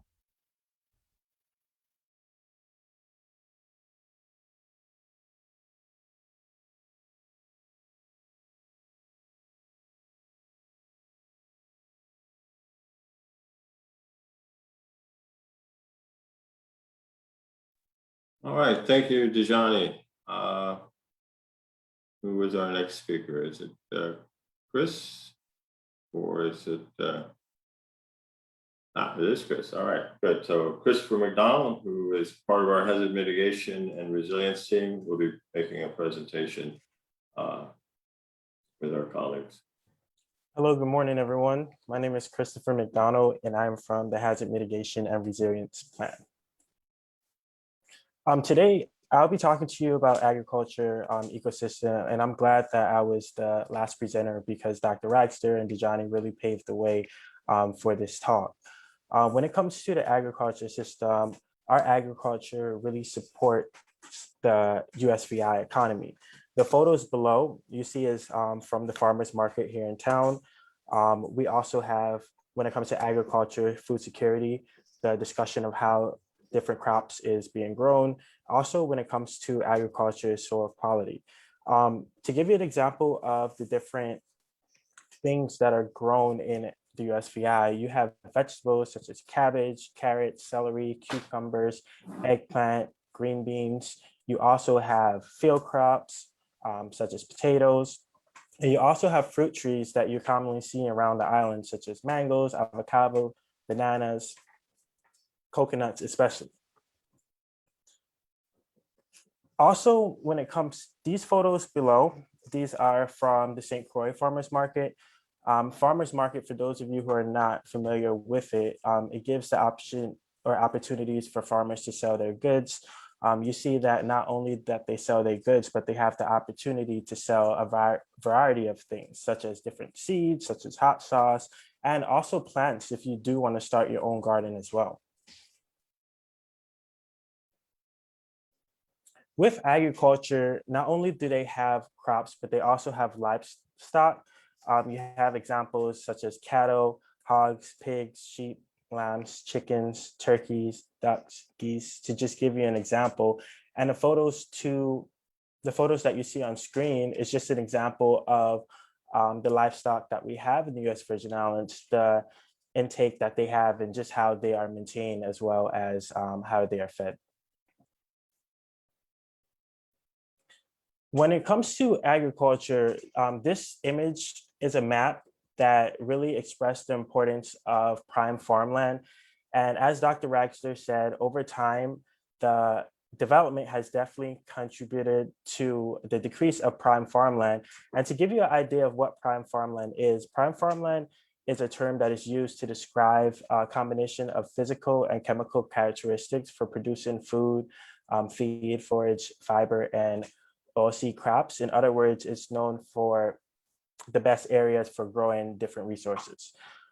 This map was created to represent the US Virgin Islands. You notice that specific areas such as St. Thomas, they have identified that different areas are known to have the best soil for producing crops. And compared to St. Croix, you see that there's numerous different locations best known for producing crops as well. But to give you an idea, I highlighted these few areas to direct your attention that they are very small, but they are known to have the best production of agricultural resources. And this is an enlarged photo of St. Thomas, since we're specifically talking about St. Thomas on this workshop. And enlarged, you see that there's, if you follow the arrows, there's areas in Bordeaux, there's areas in the north, south, east, and west of St. Thomas that you could highlight to identify that these were surveyed by the USDA to represent the best areas. But over time, we noticed that as development increased, the prime farmland decreased. So this map shows you an example of the areas that were developed. And when I mean developed, this means if you're familiar with the previous map that Dejani showed, areas with low, medium, and high intensity based on a 1985 classification, we compared it with the prime farmland. So we noticed that over time, the areas that you see in red is developed, and the areas that you see in a nice mustard yellow is undeveloped when it comes to prime farmland. And this is based on 1985. If you notice in 1992, some areas have shifted. And if you notice in St. John, you have the Cruz Bay, you have parts of Coral Bay. In St. Croix, you have the northern part of St. Croix, and you have bits of St. Croix that is completely developed, but majority of it is still undeveloped, in other words, prime farmland. And then you notice in St. Thomas, you see the similarities as well. As we move on over the years, we see in 2004, we notice that development has definitely increased. And those areas that were prime farmland, especially in St. Thomas, we noticed that majority of St. Thomas prime farmland has been developed, and there's specific areas that are still undeveloped. Vice versa in St. John, we noticed that majority of the areas have been developed, especially in the Cruz Bay area and St. Croix as well. And then our last classification for our 2018, when it comes to prime farmland, we noticed that over time, St. Croix, well, we noticed that first for St. Thomas, over time that has been developed. And St. Croix, when it comes to 2018, we noticed that majority of the island has been developed as well. And this is all based on the prime farmland survey that was conducted by the United States Department of Ag. So in closing with this presentation, the agriculture system is reliant on ecosystem services, but it also provides food and maintenance. It also provides food as well as different research studies on the maintenance of soil. Agriculture not only is beneficial to the US economy, but it also provides different research opportunities, such as the previous maps that you've seen. There's a lot of research being conducted on the food safety, well, food security, as well as moving forward in the US Virgin Islands.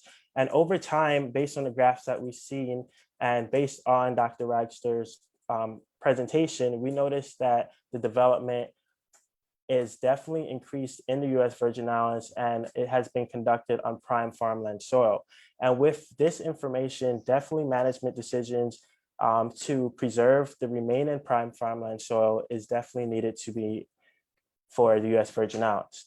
And also our last point is the soil survey, which was conducted, is used specifically for managing farming and local planning decisions. So that concludes the end of my talk. Thank you for listening. And if you have any more questions, please feel free to contact me. All right. Thank you, Christopher. We are about 7 minutes over time. And so I've been trying to debate whether to give you a shorter break so that we can stay on schedule, but I suspect we also have a number of questions for our speakers. So let's take a few questions now, and if there's a lot more, perhaps we can spill over into post-break, but I do want to give people a chance to take a couple of minutes, bio break or what have you. So let's take 2 questions now. Let's see if there's, I'm scrolling up to the, well, let's find out if we have questions. Let's see. Please raise your hand or come on screen. Okay, so we have Miguel. Go ahead, Miguel. Yeah, my question was about, I didn't see it yet, the value of increasing or restoring biodiversity as part as a strategy to build on resilience. I didn't see that on any of the slides, so I was just curious if that had been considered. Well, I will say actually it's an area of focus for the VIF score project, where we're looking at the role of biodiversity in enhancing resilience. I think, you know, so there are folks here at the university looking at that specific question. I think the biodiversity, you know, land-based biodiversity while a few folks know a great deal about it, it is not well articulated. And I don't know, I think we still have more presentations that might pop up in some of the discussions yet to come. But it's certainly something that we are keeping in mind as we think about, the value, whether it's the value or the perception of biodiversity or the function of biodiversity in mitigating hazards or adding robustness to our ecosystem. Other questions?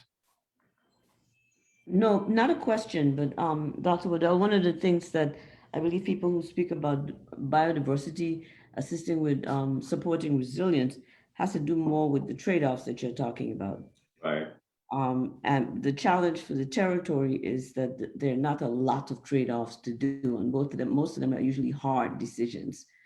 But that's the idea that if you maintain more options within your ecosystems, then the changes that you run into you will have an opportunity to come out more positive in the long run. We would need more research here for the territory because the combination of invasives and a small space makes some of those questions hard. Absolutely. All right. Any other questions? I'm seeing, let's zip through the chat room. Hi, Kim. This is Hillary. I can't find my raised hand option, but okay. So speak up. You're good to go. I figured now is the moment. I just wanted to point out, so I'm Hillary Lohman. I'm the Coastal Resilience Coordinator with DPNR in the Division of Coastal Zone Management. Good morning, everybody, and thanks everyone for the presentations.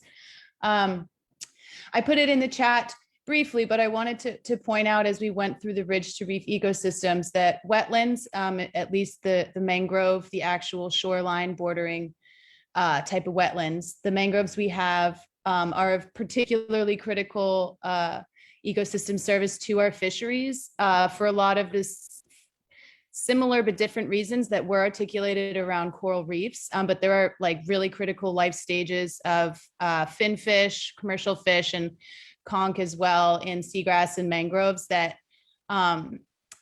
we don't have many mangroves, as was pointed out on the maps. And so they're even more critical because while coral reefs serve purposes, there are in fact there's a greater distribution of reefs or historical reef habitat than there is a distribution of mangroves and wetlands. And not only that, but they're also similarly heavily impacted by upland development and things that, again, were articulated in the reef part.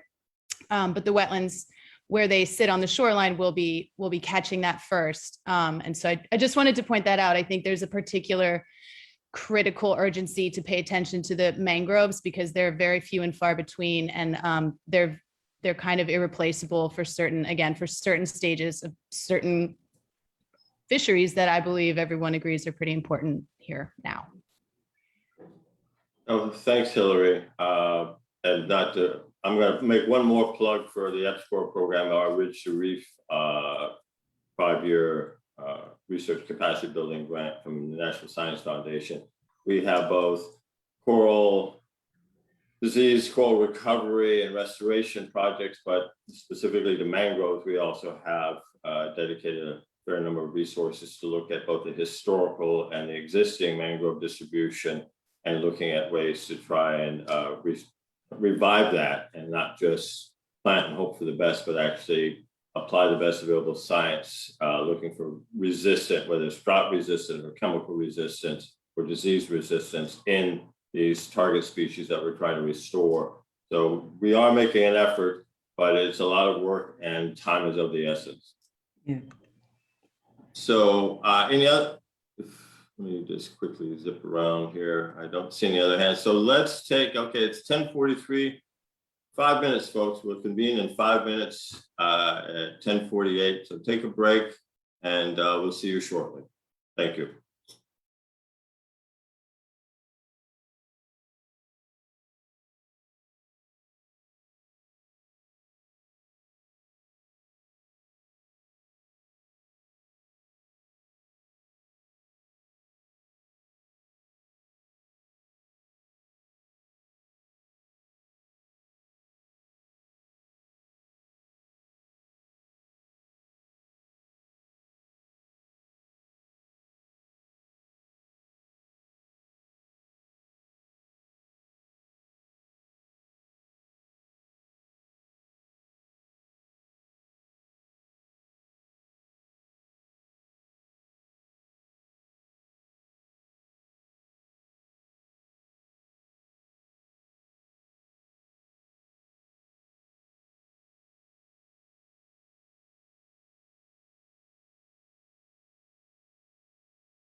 All right. That was the fastest 5 minutes of my life. But anyway, welcome everyone. We'd like to go ahead and resume our try and stay on schedule. So now we're turning to our colleagues at the Heart Institute who will provide a couple of case studies and trade-off exercises looking at Magens Bay and Bordeaux. And so I'll turn it over to them at this point. Good morning, everyone. Just turning my video on real quick to say hello, because I didn't introduce myself in my pre-recorded talk, which is what Michael's bringing up right now for us. But I am here in the chat box if you have any questions as we go through the next portion. Oh, and by the way, I'm with Heart Research Institute for Gulf of Mexico Studies as well. Thank you. And just as a plug for our master's program, Chris Hale was the first graduate of our Master's in Marine and Environmental Studies program many years ago, not too many, but many years ago. And so we're really proud to have her come back in her new position and exemplify the kind of great work that our alumni do on behalf of the territory. So thank you, Chris.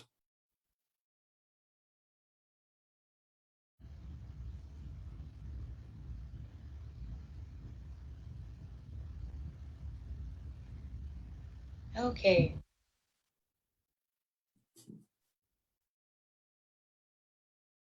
But we're loading or something. Here we go. Land use changes over time, as well as climate change impacts. Ecosystem services are changing too. Therefore, the well-being benefits that we receive from the ridge to reef ecosystem are changing as well. I'd like to dive in a little deeper on well-being and using examples relate mitigation activities to well-being and how we can navigate decision-making related to changing ecosystems. So, how should USVI communities deal with these changes? We know we can take preparedness measures like installing disaster warning systems, purchasing radio communications equipment, or participating in emergency response and recovery training. But preparedness is different from mitigation. Mitigation is the process of taking action to minimize and potentially eliminate the impact of hazards on communities, infrastructure, and natural resources. Now, there are many different hazard mitigation approaches that individuals and communities can take. And if you're like me, you can easily get lost down a rabbit hole when learning about all the mitigation options at our disposal. Thankfully, FEMA has made it easier on us by grouping mitigation actions into these 4 very general categories. I'd like to be clear that I am not a hazard mitigation expert. In fact, we may have some of those experts in our workshop today, but I point you to these examples of general actions that affect ecosystems. Given our theme for today's workshop, I especially want to focus on actions or management decisions concerning natural systems protection. This will help us understand the relationship between our actions concerning the environment and well-being outcomes in terms of resilience. In general, the term trade-off involves losing one quality or aspect of something in return for gaining another quality or aspect. In terms of ecosystem services, a trade-off is a situation where the use of one ecosystem service directly decreases the benefits supplied by another. A trade-off could occur in the same place or in a different place. For example, the impact of the management of an upland forest on local recreation, as well as on downstream water quality. There are also trade-offs between the present and future use of an ecosystem service. For example, overharvesting of fish stock now will have ramifications in the future.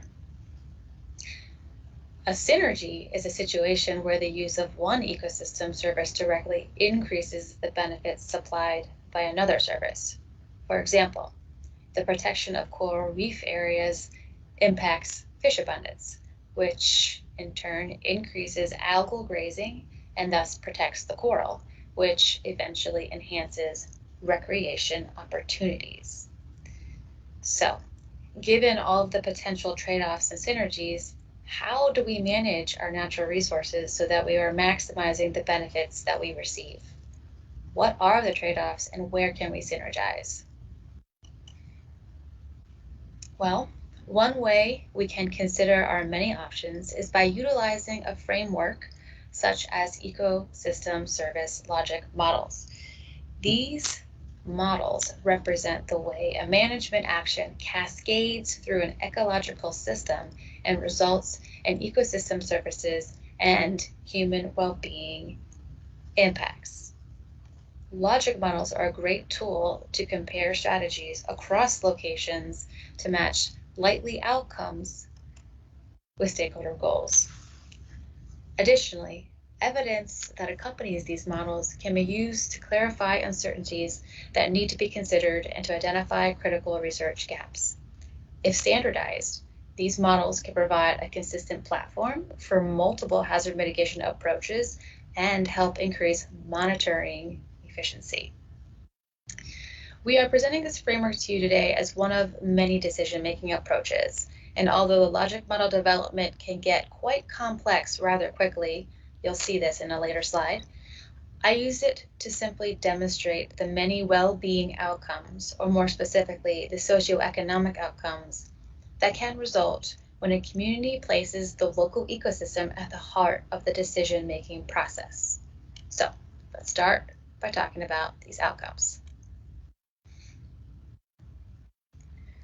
Through research and application, we know that some outcomes of restoration are associated with resilience.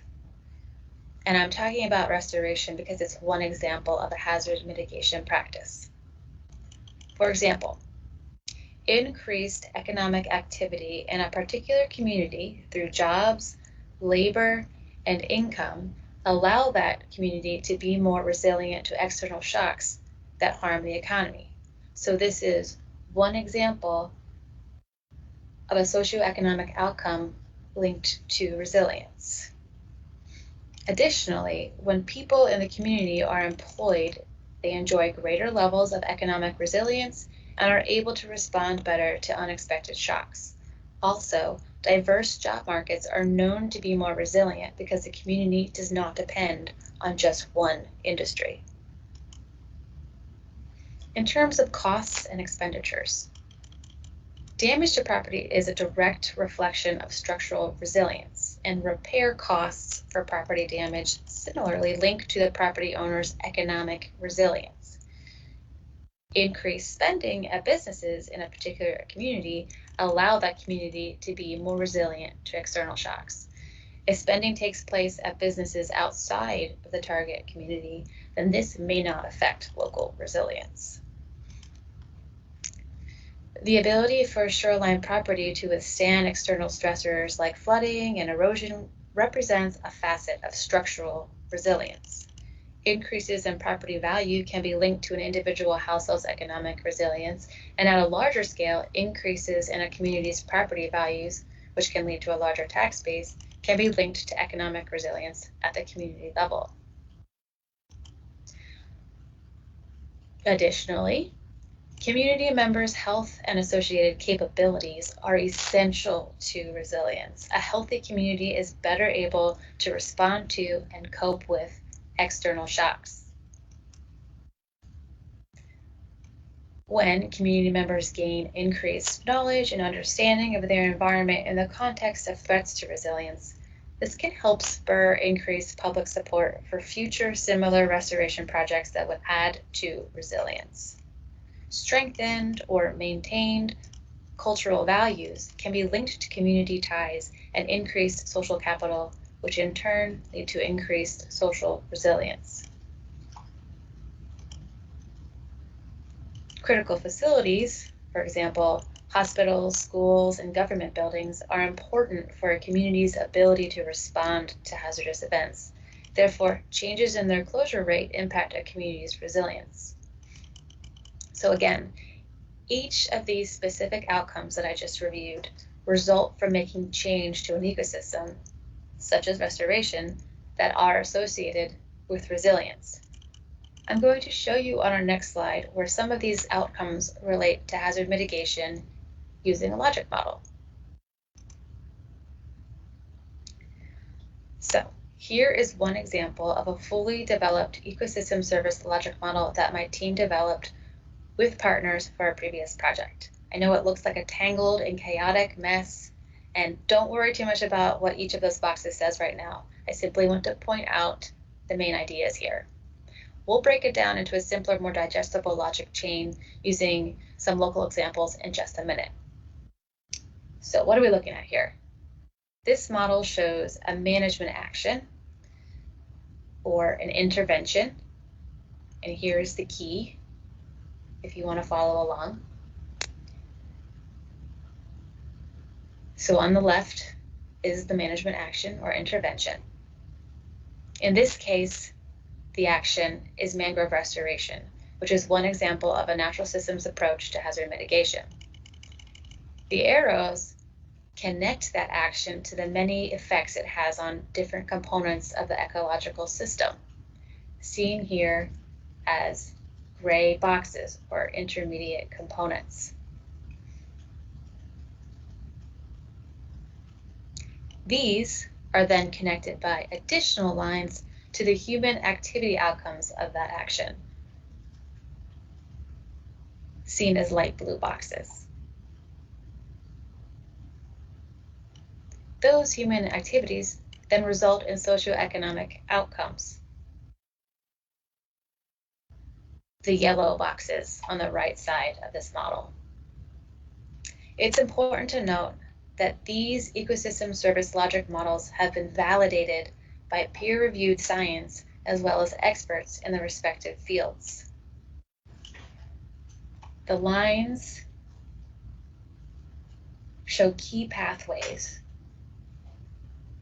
And as you can see here in the key, the dark yellow represents strongly linked socioeconomic outcomes, whereas the faded out yellow are weakly linked socioeconomic outcomes. So I'm going to pull a few threads from this crazy mess of a model to help set us up for our discussion. Here is our first example, Megan's Bay. I know most of you are very familiar with Megan's Bay, so I won't spend too much time describing this ecologically and economically important location.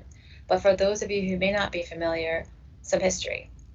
In 1946, Arthur S. Fairchild gifted Megan's Beach and some adjoining land to the people of the U.S. Virgin Islands.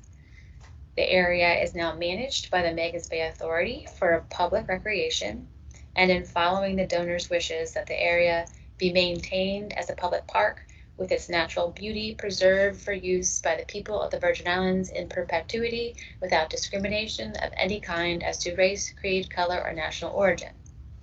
This beach is iconic. National Geographic dubbed it as one of the top 10 most beautiful beaches in the world. The 1.5-mile nature trail starts at the top of the mountain and leads down to the beach, winding through multiple habitats like mixed dry forests, moist tropical forests, and across a boardwalk that passes through mangroves and then finally on the white sandy beach. There are also two guts that drain into the Megan's Bay watershed.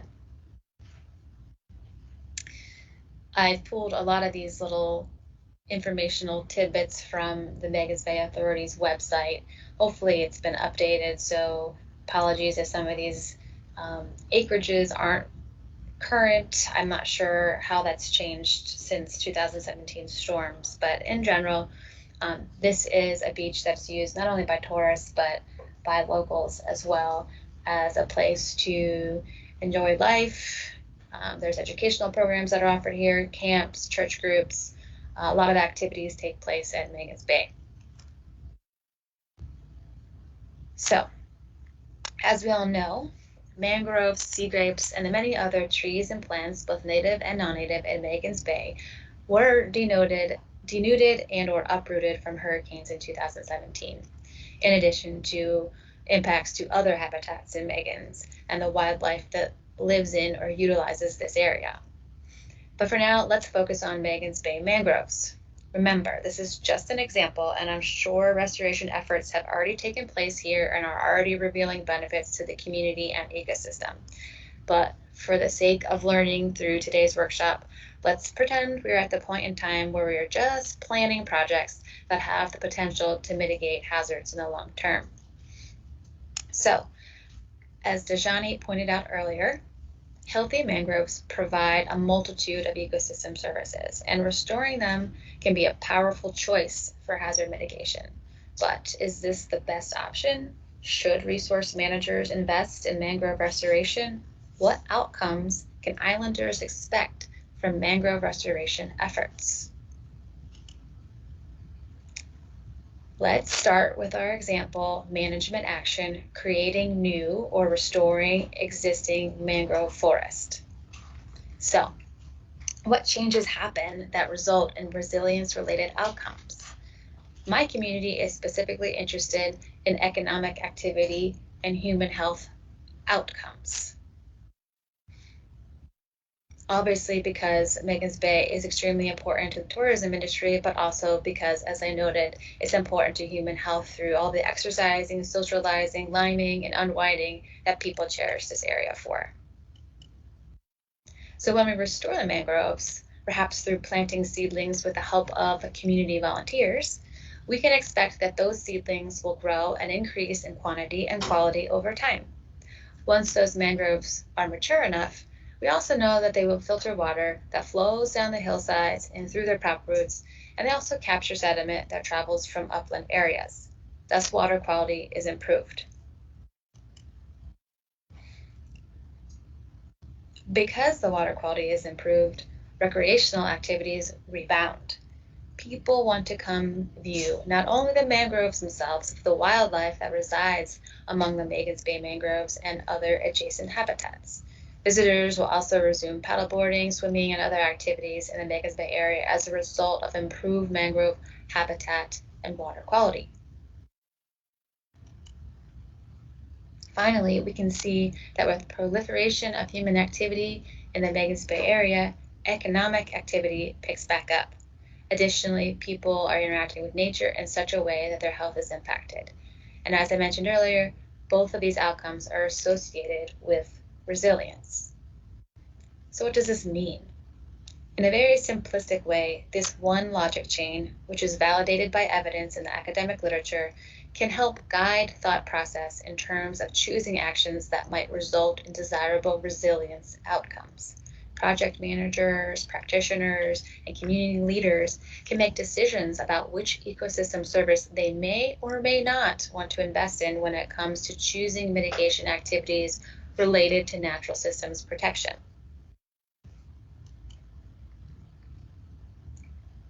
Here is another simple logic chain, but this one results in property protection. Following along from the management action of restoring mangroves, we can see that once established, mangroves provide the services of wave attenuation and erosion control, which results in property protection. Property protection, of course, is a desirable outcome in the Megan's Bay area, not only for the managers of Megan's Bay, who need to make decisions about maintaining the land for continued use, but potentially it's important to private landowners in the surrounding area that are interested in benefiting from the protection that the natural structure of mangroves provides. Again, those two logic chains are only a few threads of a much more complex system. But using these ecosystem service logic models as a decision framework, synergies can be identified or trade-offs considered. Our second example is focused on farms and the farming community of Bordeaux. Even though farms aren't technically a habitat, there are certainly many activities related to this type of land use that can affect resilience. I also wanted to show this as an example where using logic models can highlight knowledge gaps. Let's take a look. So, we know that drought is a serious issue across the entire territory and continues to pose challenges to the farming community. However, there are drought management techniques that island farmers can consider employing that will benefit not only them, but the wider community. For example, planting drought-resistant crops. So that's our management action we have identified in the blue box here. So if we are successful in planting these drought-resistant crops, then we can expect that yield will improve, as will quality, so crop production in general. And of course, it's not hard to figure out that yield will be brought to market, which will result in economic activity outcomes. Additionally, with the sale of locally produced foods, human health outcomes will result, particularly that of food security for communities, which is of particular importance for the Bordeaux community. Now, this is obviously a very basic logic chain just to demonstrate the linkages between land use and outcomes. But it raises questions such as, what kind of crops are drought resistant? Are they native fruits and vegetables, or are they introduced species? If we plant crops that aren't native to St. Thomas, is there a risk of spreading more invasive species? And if so, are the human health and economic benefits worth that risk? These are just some of the trade-offs that must be considered and potentially where more research is needed to fully vet the various decisions and potential pathways to a more resilient island community. So, I've walked through these example logic models using locally relevant locations, Megan's Bay and Bordeaux. And although it was a quick review, I hope it set you up for thinking about what's important to you as an individual and what's important to your community, because we are going to have a group discussion. So I'm going to pause here and get set up for that. All right, well, thank you, Chris and everyone else. I think this was a good sort of technical introduction to, you know, how we deal with those trade-offs, you know, whether it's economic benefit, quality of life, or environmental condition and function. These are some of the challenges that we face. And so let's open it up to questions, including questions that might have carried over from before the break, if there's any lingering there, but I'd like to make sure that we can answer any questions before we go into the discussion exercise. Raise your hand or put something in the chat room. Okay, I don't know who that is, but speak up. Laverne. Oh, sorry. Hi, no problem. My question is a general one for you and for the folks at Texas regarding addressing hazard mitigation as part of a continuum of changes happening in an environment. Right now, the territory is in recovery. We're in another hurricane season. So if you decide to, initiate a particular type of mitigation earlier this year, do you keep restarting the clock? How are you thinking that through in terms of, one, how you present it to people and decision makers about the value of doing it in a set of conditions that actually continue to change? Oh, no, it's a good question, and it's a challenge because, both David Doskowitz and all of us have acknowledged that we are in a rapidly changing environment. And with the seasonality that is posed by hurricanes and other disruptions, it is hard to sort of map out strategies. I mean, ultimately, what we are hoping to do is sort of look beyond just the superficial fixes and look at the underlying conditions that are here regardless of season or time, because the reality is that the territory has faced a lot of disruptions, economic, pandemic, as well as natural, over the past 15, 20 years, if not longer. But I think by focusing on the strengthening the systems and their operations, how we manage our resources in this particular instance, are there things that we can do for the farmers in Bordeaux or for for the management of Megan's that, prepare us for the setbacks that we know will come, whether it's a storm or an economic downturn. What can we do to sort of set the stage that we can recover more quickly and or take less time and less resources to recover? Because I think that's one of the big things that we're looking at now is that, we're almost 4 years past the 2017 storms and we're still in this recovery mode. Well, the reality is that the recovery of, for a disaster of that magnitude, and we saw it with Hurricane Sandy, we see it with Katrina and New Orleans, they sometimes take over a decade or longer. And so we have to manage our expectations, work at the fundamental challenges, and see if we can make improvements to the systems, the people, the communities that are involved in managing these resources in such a way that these hopefully temporary setbacks don't force us to reinvent the wheel or start from scratch. But I turn to the folks in Texas or Greg or anyone else to weigh in. Go ahead. Go ahead, Dave. Dr. Wexler, yeah, I maybe when you asked that question, I was thinking about kind of changing baselines, right? And Kim, you and I had a lot of experience addressing that question after the Deepwater Horizon oil spill. And so, two very prominent events that we're still recovering from now are Deepwater Horizon oil spill, and also here more directly in Texas is Hurricane Harvey in 2017.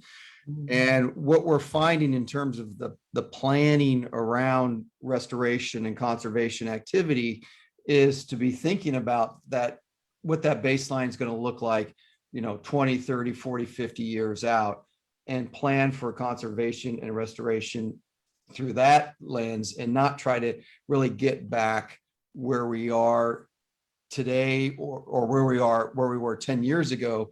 And the big driver here is sea level rise, right? So we want to plan our efforts and use those scarce resources widely, thinking 30, 40, 50 years out at least. And I don't know if that's addressing your question, maybe in part. No, I think it does. Greg, if you could control the echo, we go. Yeah, no, just very quickly, I just wanted to add to what Dave and you have said by saying that, one thing, Dr. Ratster, that was very interesting in your presentation was your constant referring of standards. And I think, as part of this discussion, and I think Kim alluded to in his answers, we can do things. We can say, oh, we're going to restore this mangrove, that mangrove, this thing. And that has a special timeline and threats and all that stuff, and people saying, did you do it or not? But at the same time, we can also start talking about standard and values that will guide the discussion and guide the effort, and that have a long-term time scale and can help go through different type of failures and difficulties that will arise. So with the mitigation activity, the thinking, and with this ecosystem service discussion, the thinking is not thinking about let's build a coral reef to protect Christiansted before the next hurricane arrives, but more the type of discussion that Chris sort of alluded to, of really looking at more comprehensively what's going on, more comprehensively what those ecosystems provide for us, both from a hazard mitigation and a quality of life, which is, as you mentioned, Dr. Axter, as important to hazard mitigation as having a seawall, and really thinking through, okay, what are we going to do with this framework? So just wanted to add that. No, that helps. Thank you. I was just thinking that the whole issue of uncertainty that I spoke about before, and you spoke about constant change, when we speak to people about we're presenting a hazard mitigation plan, the way we speak about it needs to make sure it addresses those concerns. Okay, so to me, the way you deal with that to some extent is to go to the endpoint that you talk about in terms of the services that you want to maintain. And that despite the fact that we know things may continue to change and that there will need to be adjustments, these are the kinds of actions that you have to put in place to get here or to stay here in that way. Again, I'm concerned, I'm hearing the language, and it worries me that when you present that way to many people in this community, I believe they will see it as a plan for the shelf because it doesn't allow you to think about the context that people aren't admitting to. It's just a thought.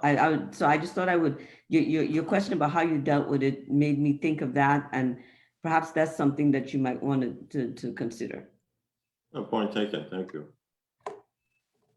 Looks like we have a survey. Chris or someone else, you want to introduce? Yes. Yes. Sorry, guys. I can only see what I'm sharing right now on my screen, so I can't see your faces. But if you want to chat questions or anything like that, we've got Kara in the chat box. But basically, Dr. Baxter, you're right on point with where we're moving in this conversation. We really want to get at what the community themselves, individuals and community-wide, what they value and what outcomes they want. And obviously, there's different subgroups of communities, different interests overlapping, which causes challenge, but also opportunity. And so this is a real basic, really just meant to engage you all, but a basic survey.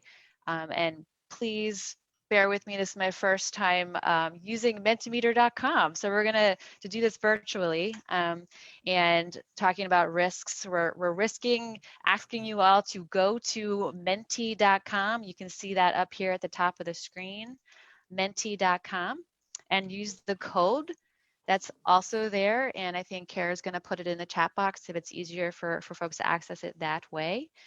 And really just follow along with that question. So this is our first question, and what I'm asking you all to do is to rank the human well-being outcomes that you think decision makers should prioritize for your island community. And so we've only have those 8 that I reviewed earlier, and again, these are just grouped by those that we know through peer-reviewed literature and has been applied in many different types of restoration and resilience-related projects as being outcomes for resilience. So please go ahead and make your selections using menti.com, and we should be seeing some results popping up here shortly.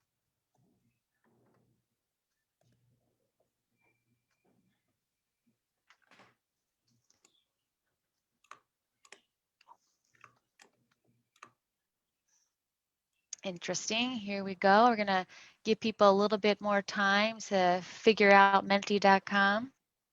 But it looks like property protection is coming in. Oh, human health. Okay.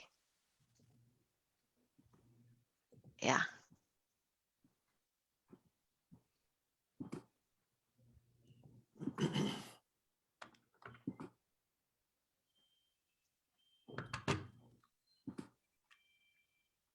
Gonna wait a little bit longer.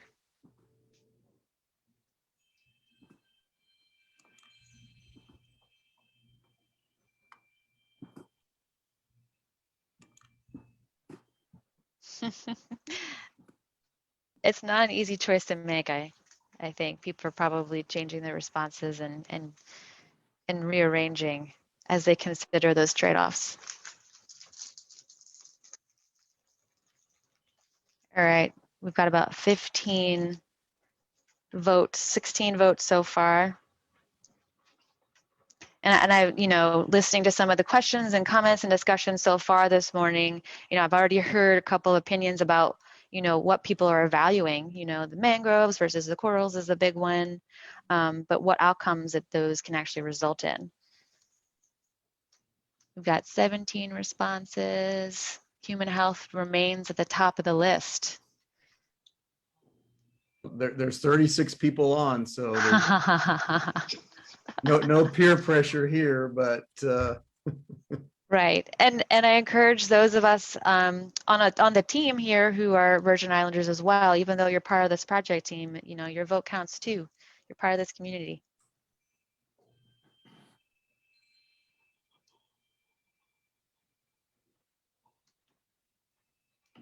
Ah, 18. I'll wait one more minute.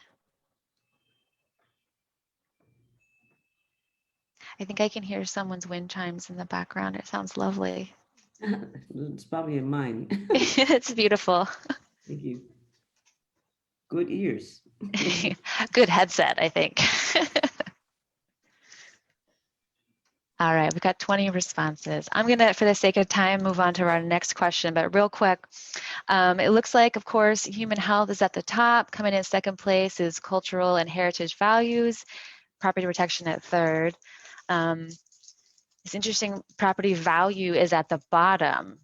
And when I was creating this presentation and these polls, I was curious if property value would really resonate with folks here. And again, that has a little bit to do with the tax base.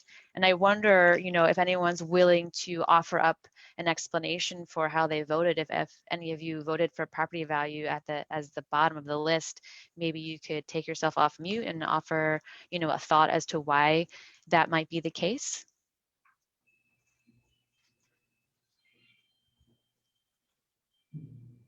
I can offer a suggestion.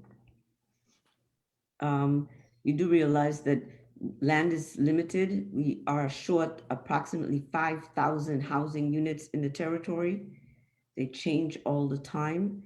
And most people who feel they're long-term residents here have not been able to afford a home. So that question this is probably not that group to ask. Mm-hmm. Good point.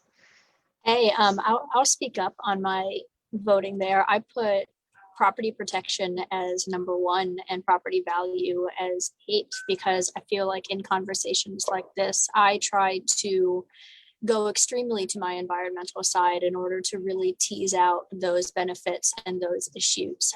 So while property value is really important in an economic setting, or as Dr. Axter said, you know, home purchasing and our difficulties and sometimes inability to purchase property as local Virgin Islanders, that is a huge issue. But for today, what we're looking at, I chose to really hone in on the environmental protection aspects of that.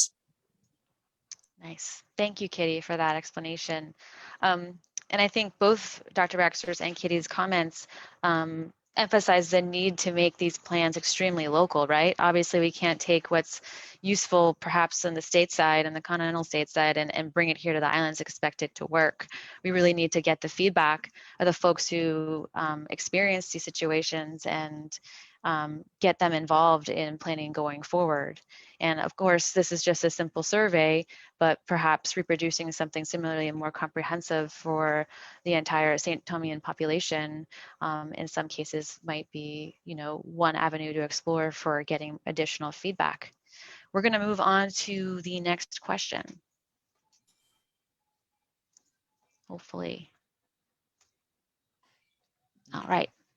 So what habitat do you value as most important for hazard mitigation and resilience? And so this is an open-ended structured question, so just go ahead and type your answer.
We had 22 last time. Let's 24. All right.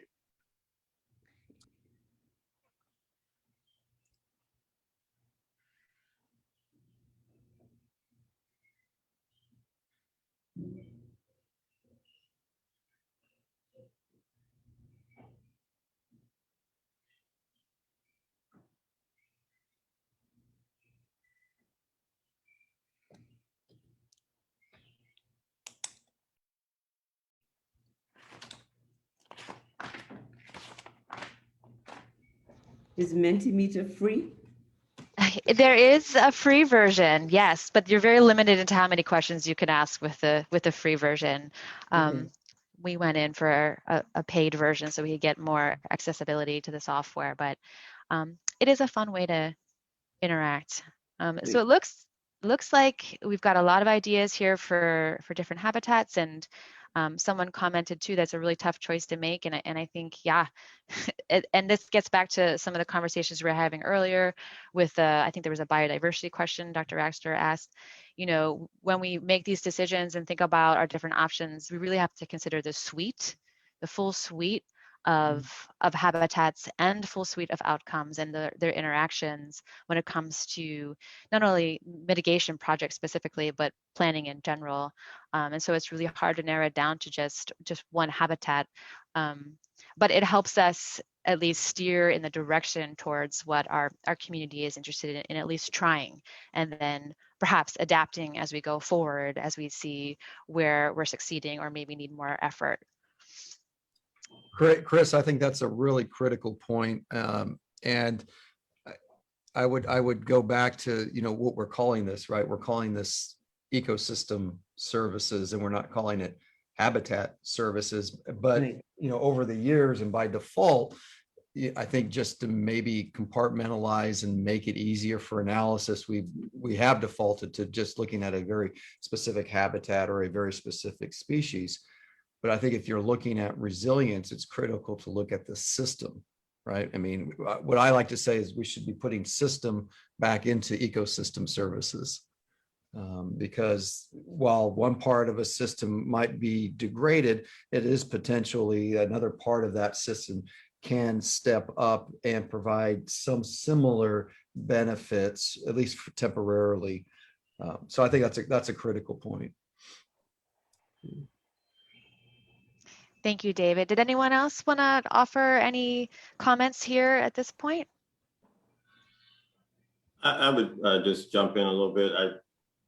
Again, the points are well taken so far. I think when we think about mitigation strategies, one of the other challenges is the resources that we have to actually implement them. And so, we have to look at where do we get the best return on our investment, which is limited by circumstance or by choice. And the idea is, for example, if we protected the guts and the upland forests, that's not necessarily critical habitat, but if we did that, whether it's through a land use plan or something else, we might have cascading much better consequences further down the hillside. And you may not need to worry about the mangroves and the seagrass beds, for example, if you manage the upland resources a bit better. And that is hopefully it's not a trade-off, but recognize that some investments, strategic investments, may actually have a long tail of cascading benefits down, literally and figuratively downstream. And you could have more control, because Right. I like your point, Dr. Waddell, because the idea that if you stop people from building drains that empty onto roads that go straight down the mountain, you would have less runoff in a number of places. So that's a control that can happen on our side. Right. All right, let's move on to is there a question in the chat box? Oh, we have a question. Shouldn't this question be tied to the hazard and then prioritize the most critical hazards to mitigate against? Well, you're kind of beating me to the punch there. Yes, we're certainly going to tie that into the mitigation and the hazard and also the outcome. So all of these will be tied together, and for full transparency or full disclosure, we're trying to collect a little bit of this feedback from you all, because in our project team's final report, we're going to be pointing to this as an example for methodology for moving forward. So just like, and I think it's Robbie, if I'm pronouncing your name correctly, Robbie, I think, this is really what we need to do, is tie these all together, but make it locally relevant. You know, it can't be an external partner creating these logic models or creating these plans for you all. We want to hear from you where you value these efforts, and then we can, you know, work together to create these plans, and then maybe even come up with a monitoring plan so that we can adapt going forward. But that's a great segue into my third question. If you had to pick one, which type of mitigation activity do you feel would benefit your island community the most?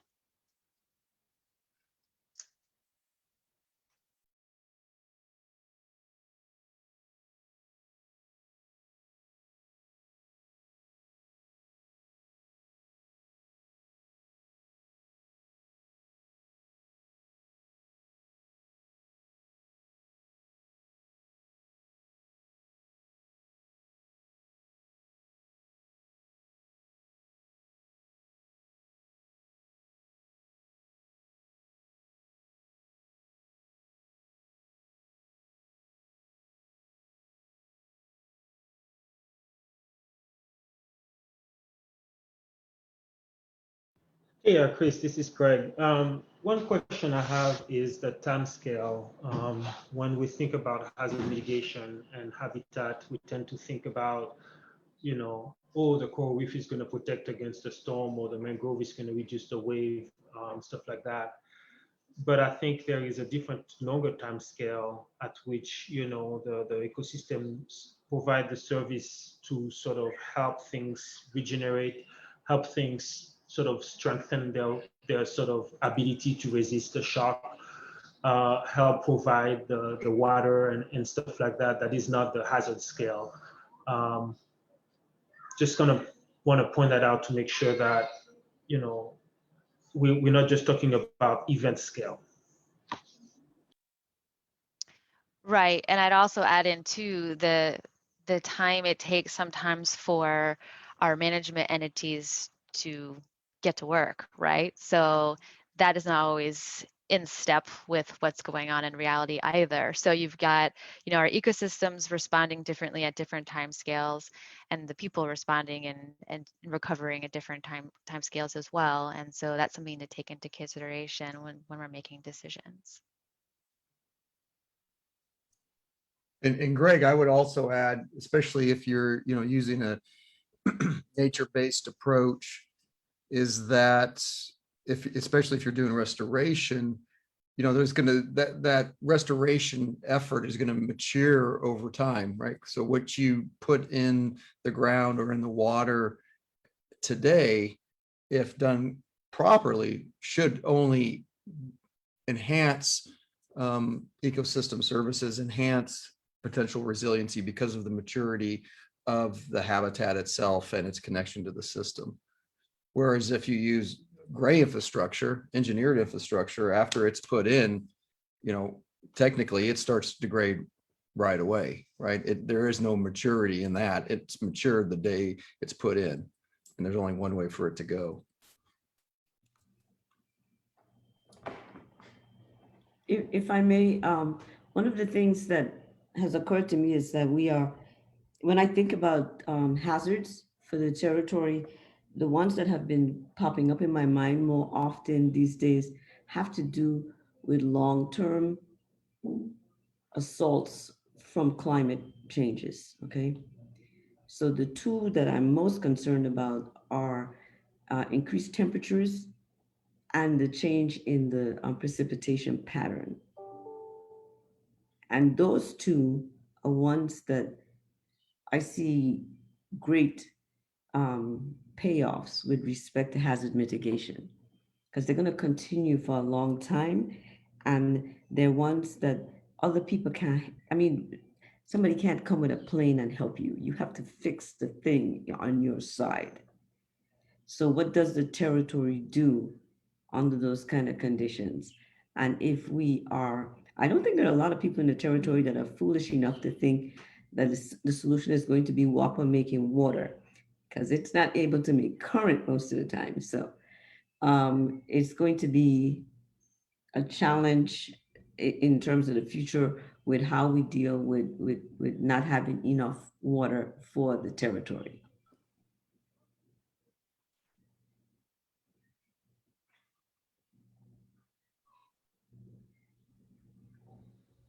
Thank you, Dr. Raxter.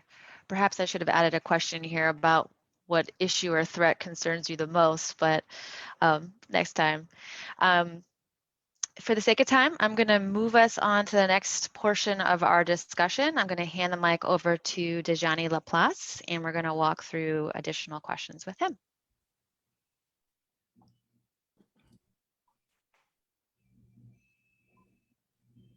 Hi, good morning, everyone. Morning. So now we'll just move into our community engagement discussion, and I'll just be asking a few questions. So I'll just be asking a few questions about how individuals in our community get involved with some of the entities in the territory and how they communicate and what they get the information from. So for our first question, what obstacles keep individuals or communities from being involved in decisions that affect ecosystems? Now you can answer this with 3 words or a few phrases.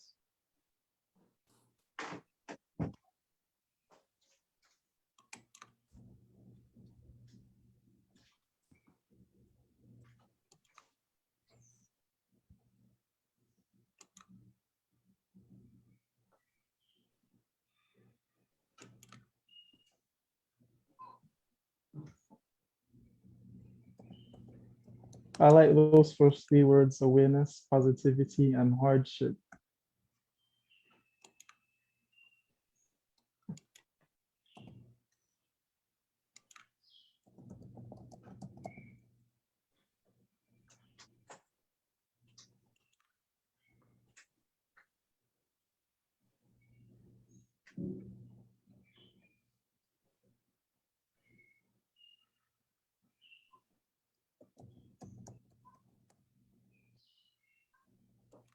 You have responses from 4 people so far, now 5. It's getting a variety of responses now.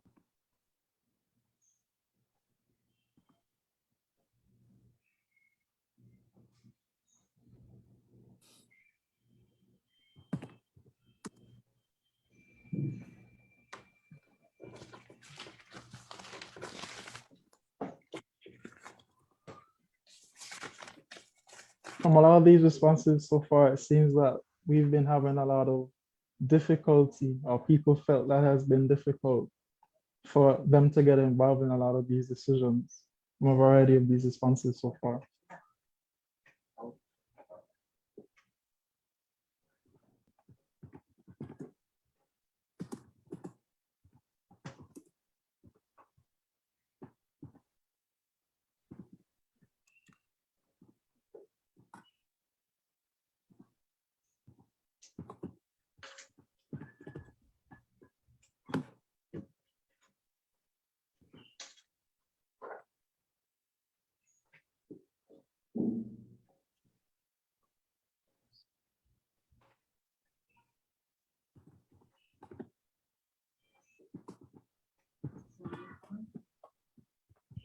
Before we go on a little bit more, a lot of these responses are pretty passionate. Does anybody want to explain any of their responses so far?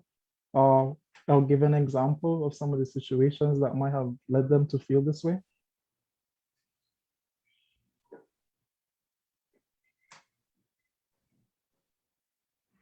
Yeah, I'm happy to speak up again. You guys know that I'll never shy away from my microphone. So I'm noticing a lot that are very similar to some of the words that I put in, hardship and poverty. These are issues that I have come up against a lot in my outreach programs, where it's really hard to find a way to have discussions with people, you know, regarding 30, 40 years in the future, when they're having trouble with dinner tonight. And that is something that we need to look at a lot, and how we address issues and how we talk about them and how we educate the community about them. Another one that I'm seeing, and I kind of try to look at issues from different standpoints within the community. And so I was looking at those of us who are very passionate about these issues, it can be hard to maintain your positivity. And I see, oh goodness, they're moving so much that I can't find the exact words, but we roller coaster, we plummet in passion and positivity, and there are times when even those of us who are working really hard on issues just can't finish the day and keep on working on these issues just because it seems helpless sometimes, helpless and hopeless. And so that is something that is, we are aware of. And then finally, lack of information, lack of education, lack of outreach, lack of reach within those of us who are doing outreach. These are all issues that we face. So those are a few of my thoughts on the topic. And I I agree would with just add real quickly, I completely agree with your assessment. The one thing I would add, I put lack of information, but that's incorrect. That's actually incomplete, because it isn't the information that they don't have sometimes. It's how the information is presented. So it's lack of information in a understandable or usable way. That's what I should put. It isn't just the information. You can have a conversation with somebody about why are you calling something a one type of crab when they know it as another type of crab. So how you say it matters. Oh, thank you, Dr. Wexler, and thank you, Kitty Edwards, for those remarks. I think a lot of the problems that stem from this type of question is just a problem with ourselves and human nature, very short-sighted, and that also extends to a lot of decisions that we make in our daily lives. Let's move on to the next question.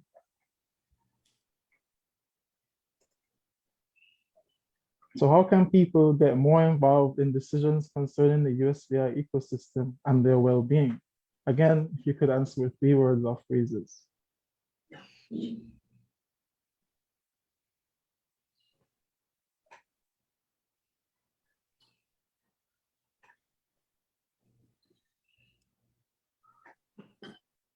Hi, this is Hillary. I figured this would be a good minute or two to weigh in on the bridge between the last question and this, because people are still voting.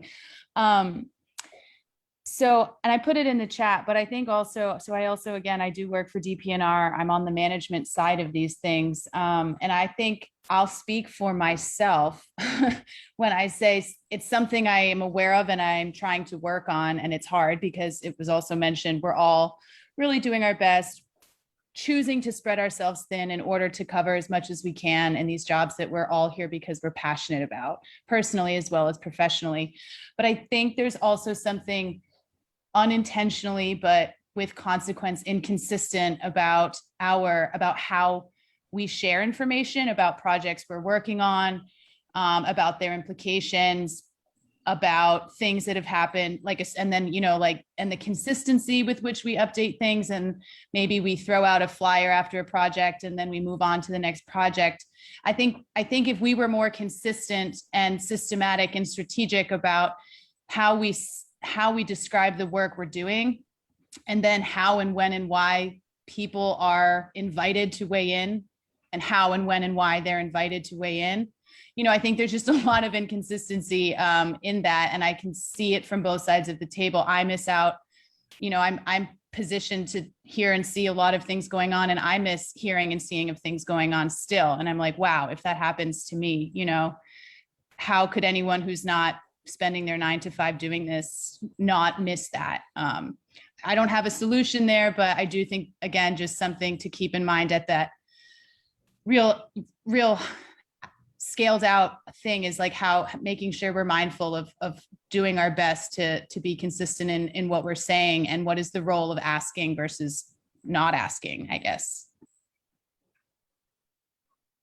No, thank you, Hillary. Those are good comments and problems that we have now in our society.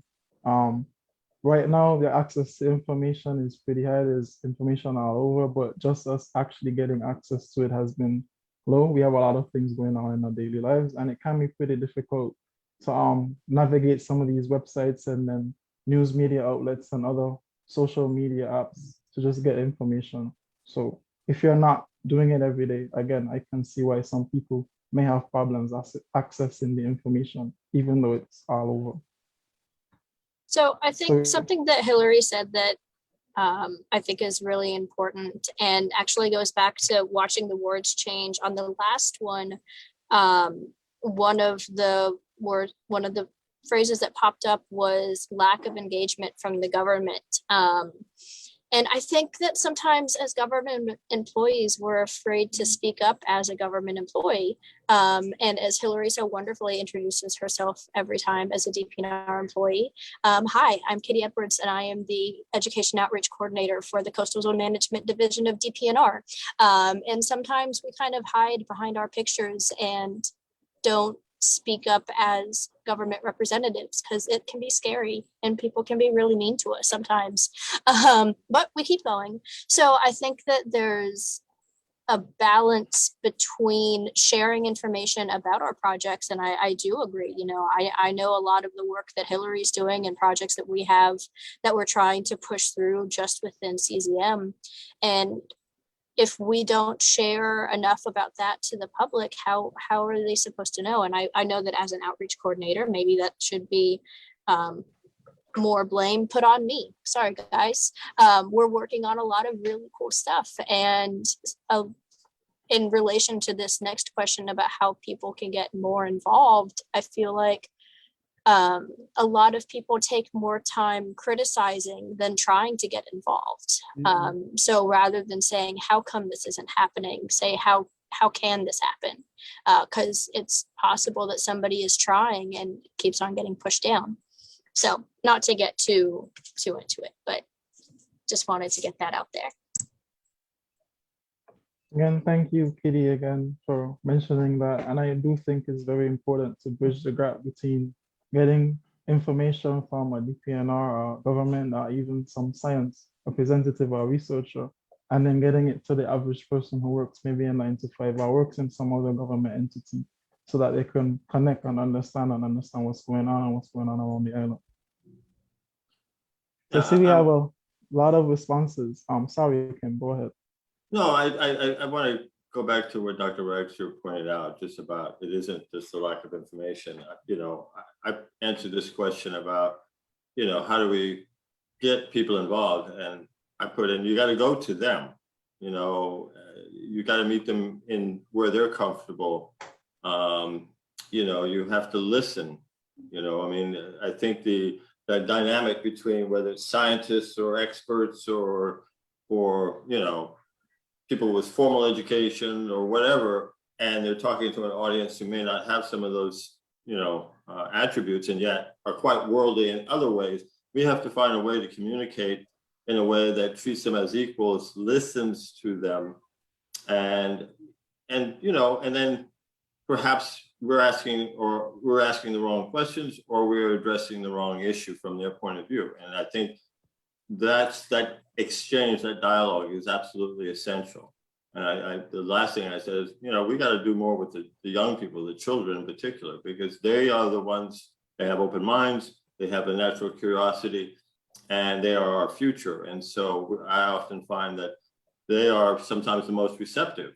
And, I'm old enough to remember being a child and being exposed to litter campaigns and anti-smoking campaigns. And, you take it home and you share it with your parents. And, I think there's a lot of different ways we can get this information out. But I think we often default to the come to us and we'll tell you what's going on. And you're already making a few mistakes right there. Mm-hmm. And I agree. I see we have 16 responses, but for the interest of time, we'll move on to the next question. So are there any success stories concerning local ecosystems where community engagement resulted in positive change? Please type your response.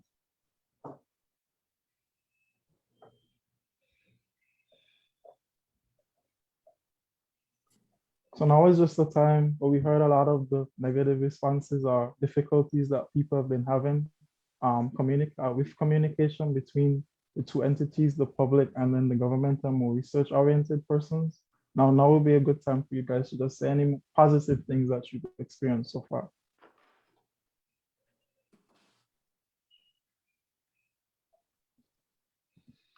Okay.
I see some responses trickling in, cascade, steer, awareness of coral ecosystems. So I'm assuming that's an article or a paper. And a development of a management plan for Cascade again, involving students in the 1980s.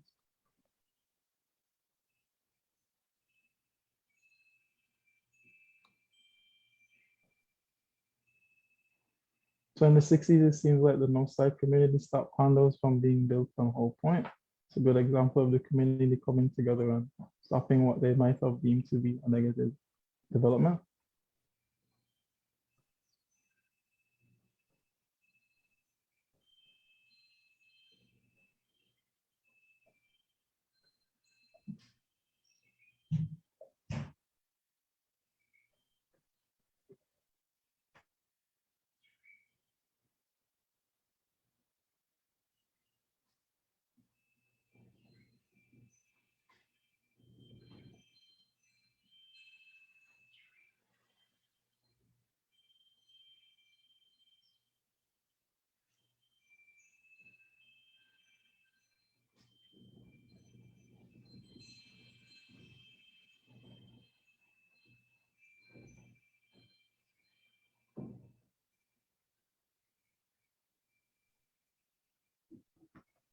So we've been at 6 for a while. We'd hope that we would get a little bit more to trickle in.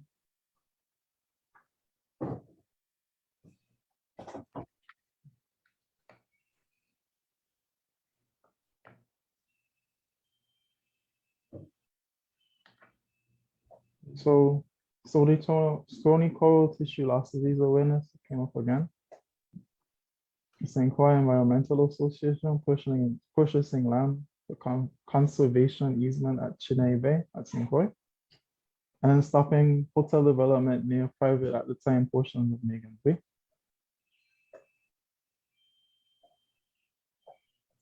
Now we're just gonna wait for a few more responses to come in.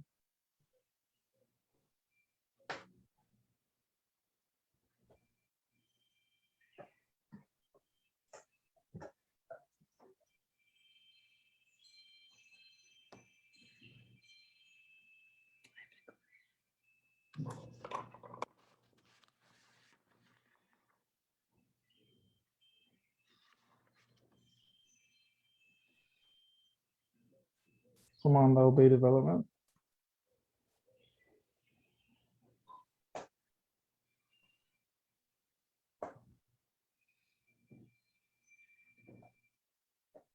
Okay.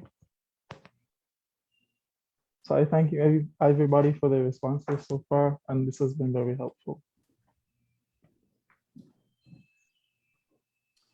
All right, well, we're winding down. We have just a few minutes left. I don't know if my colleagues from Texas A&M or the HMRP team want to say anything, but on behalf of everyone organizing this workshop, I want to first thank all of you for participating, taking time out of your busy lives. I particularly want to acknowledge contributions of Dr. Laverne Raxter. I think she's sparked great conversation and questions in the beginning, and her contributions throughout the day have really helped us and our colleagues from Texas A&M. I think a number of you, asked questions about what UVI is doing, or specifically around biodiversity, and I want to make a third plug for the VI EPSCoR annual conference on July 15th and 16th. The website and link to registration is there in the chat, but if you just go to VIEPSCoR.org, I believe. I just went blank, that's embarrassing. But anyway, check us out.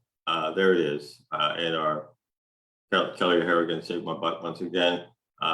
Click on the link and register, and you can learn about what we're doing here at the university around biodiversity, around that ridge to reef, the contributions and impacts all up and down our ecosystems, and how they cascade into our marine and coastal ecosystems, including the effects of land use practices around agriculture. And so this is one of the first times that the EPSCoR program has really, focused on ag practices and land use practices for impacts in the coastal and marine systems.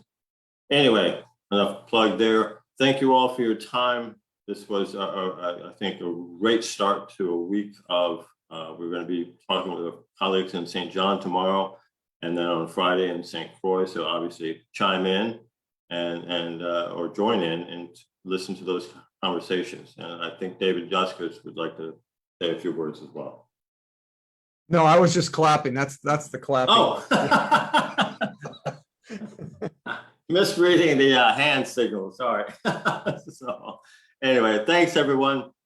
Stay safe, and if you have time, join us tomorrow and on Friday. Thank you all. Have a great day. Bye. Thank you Thanks, so much. everyone.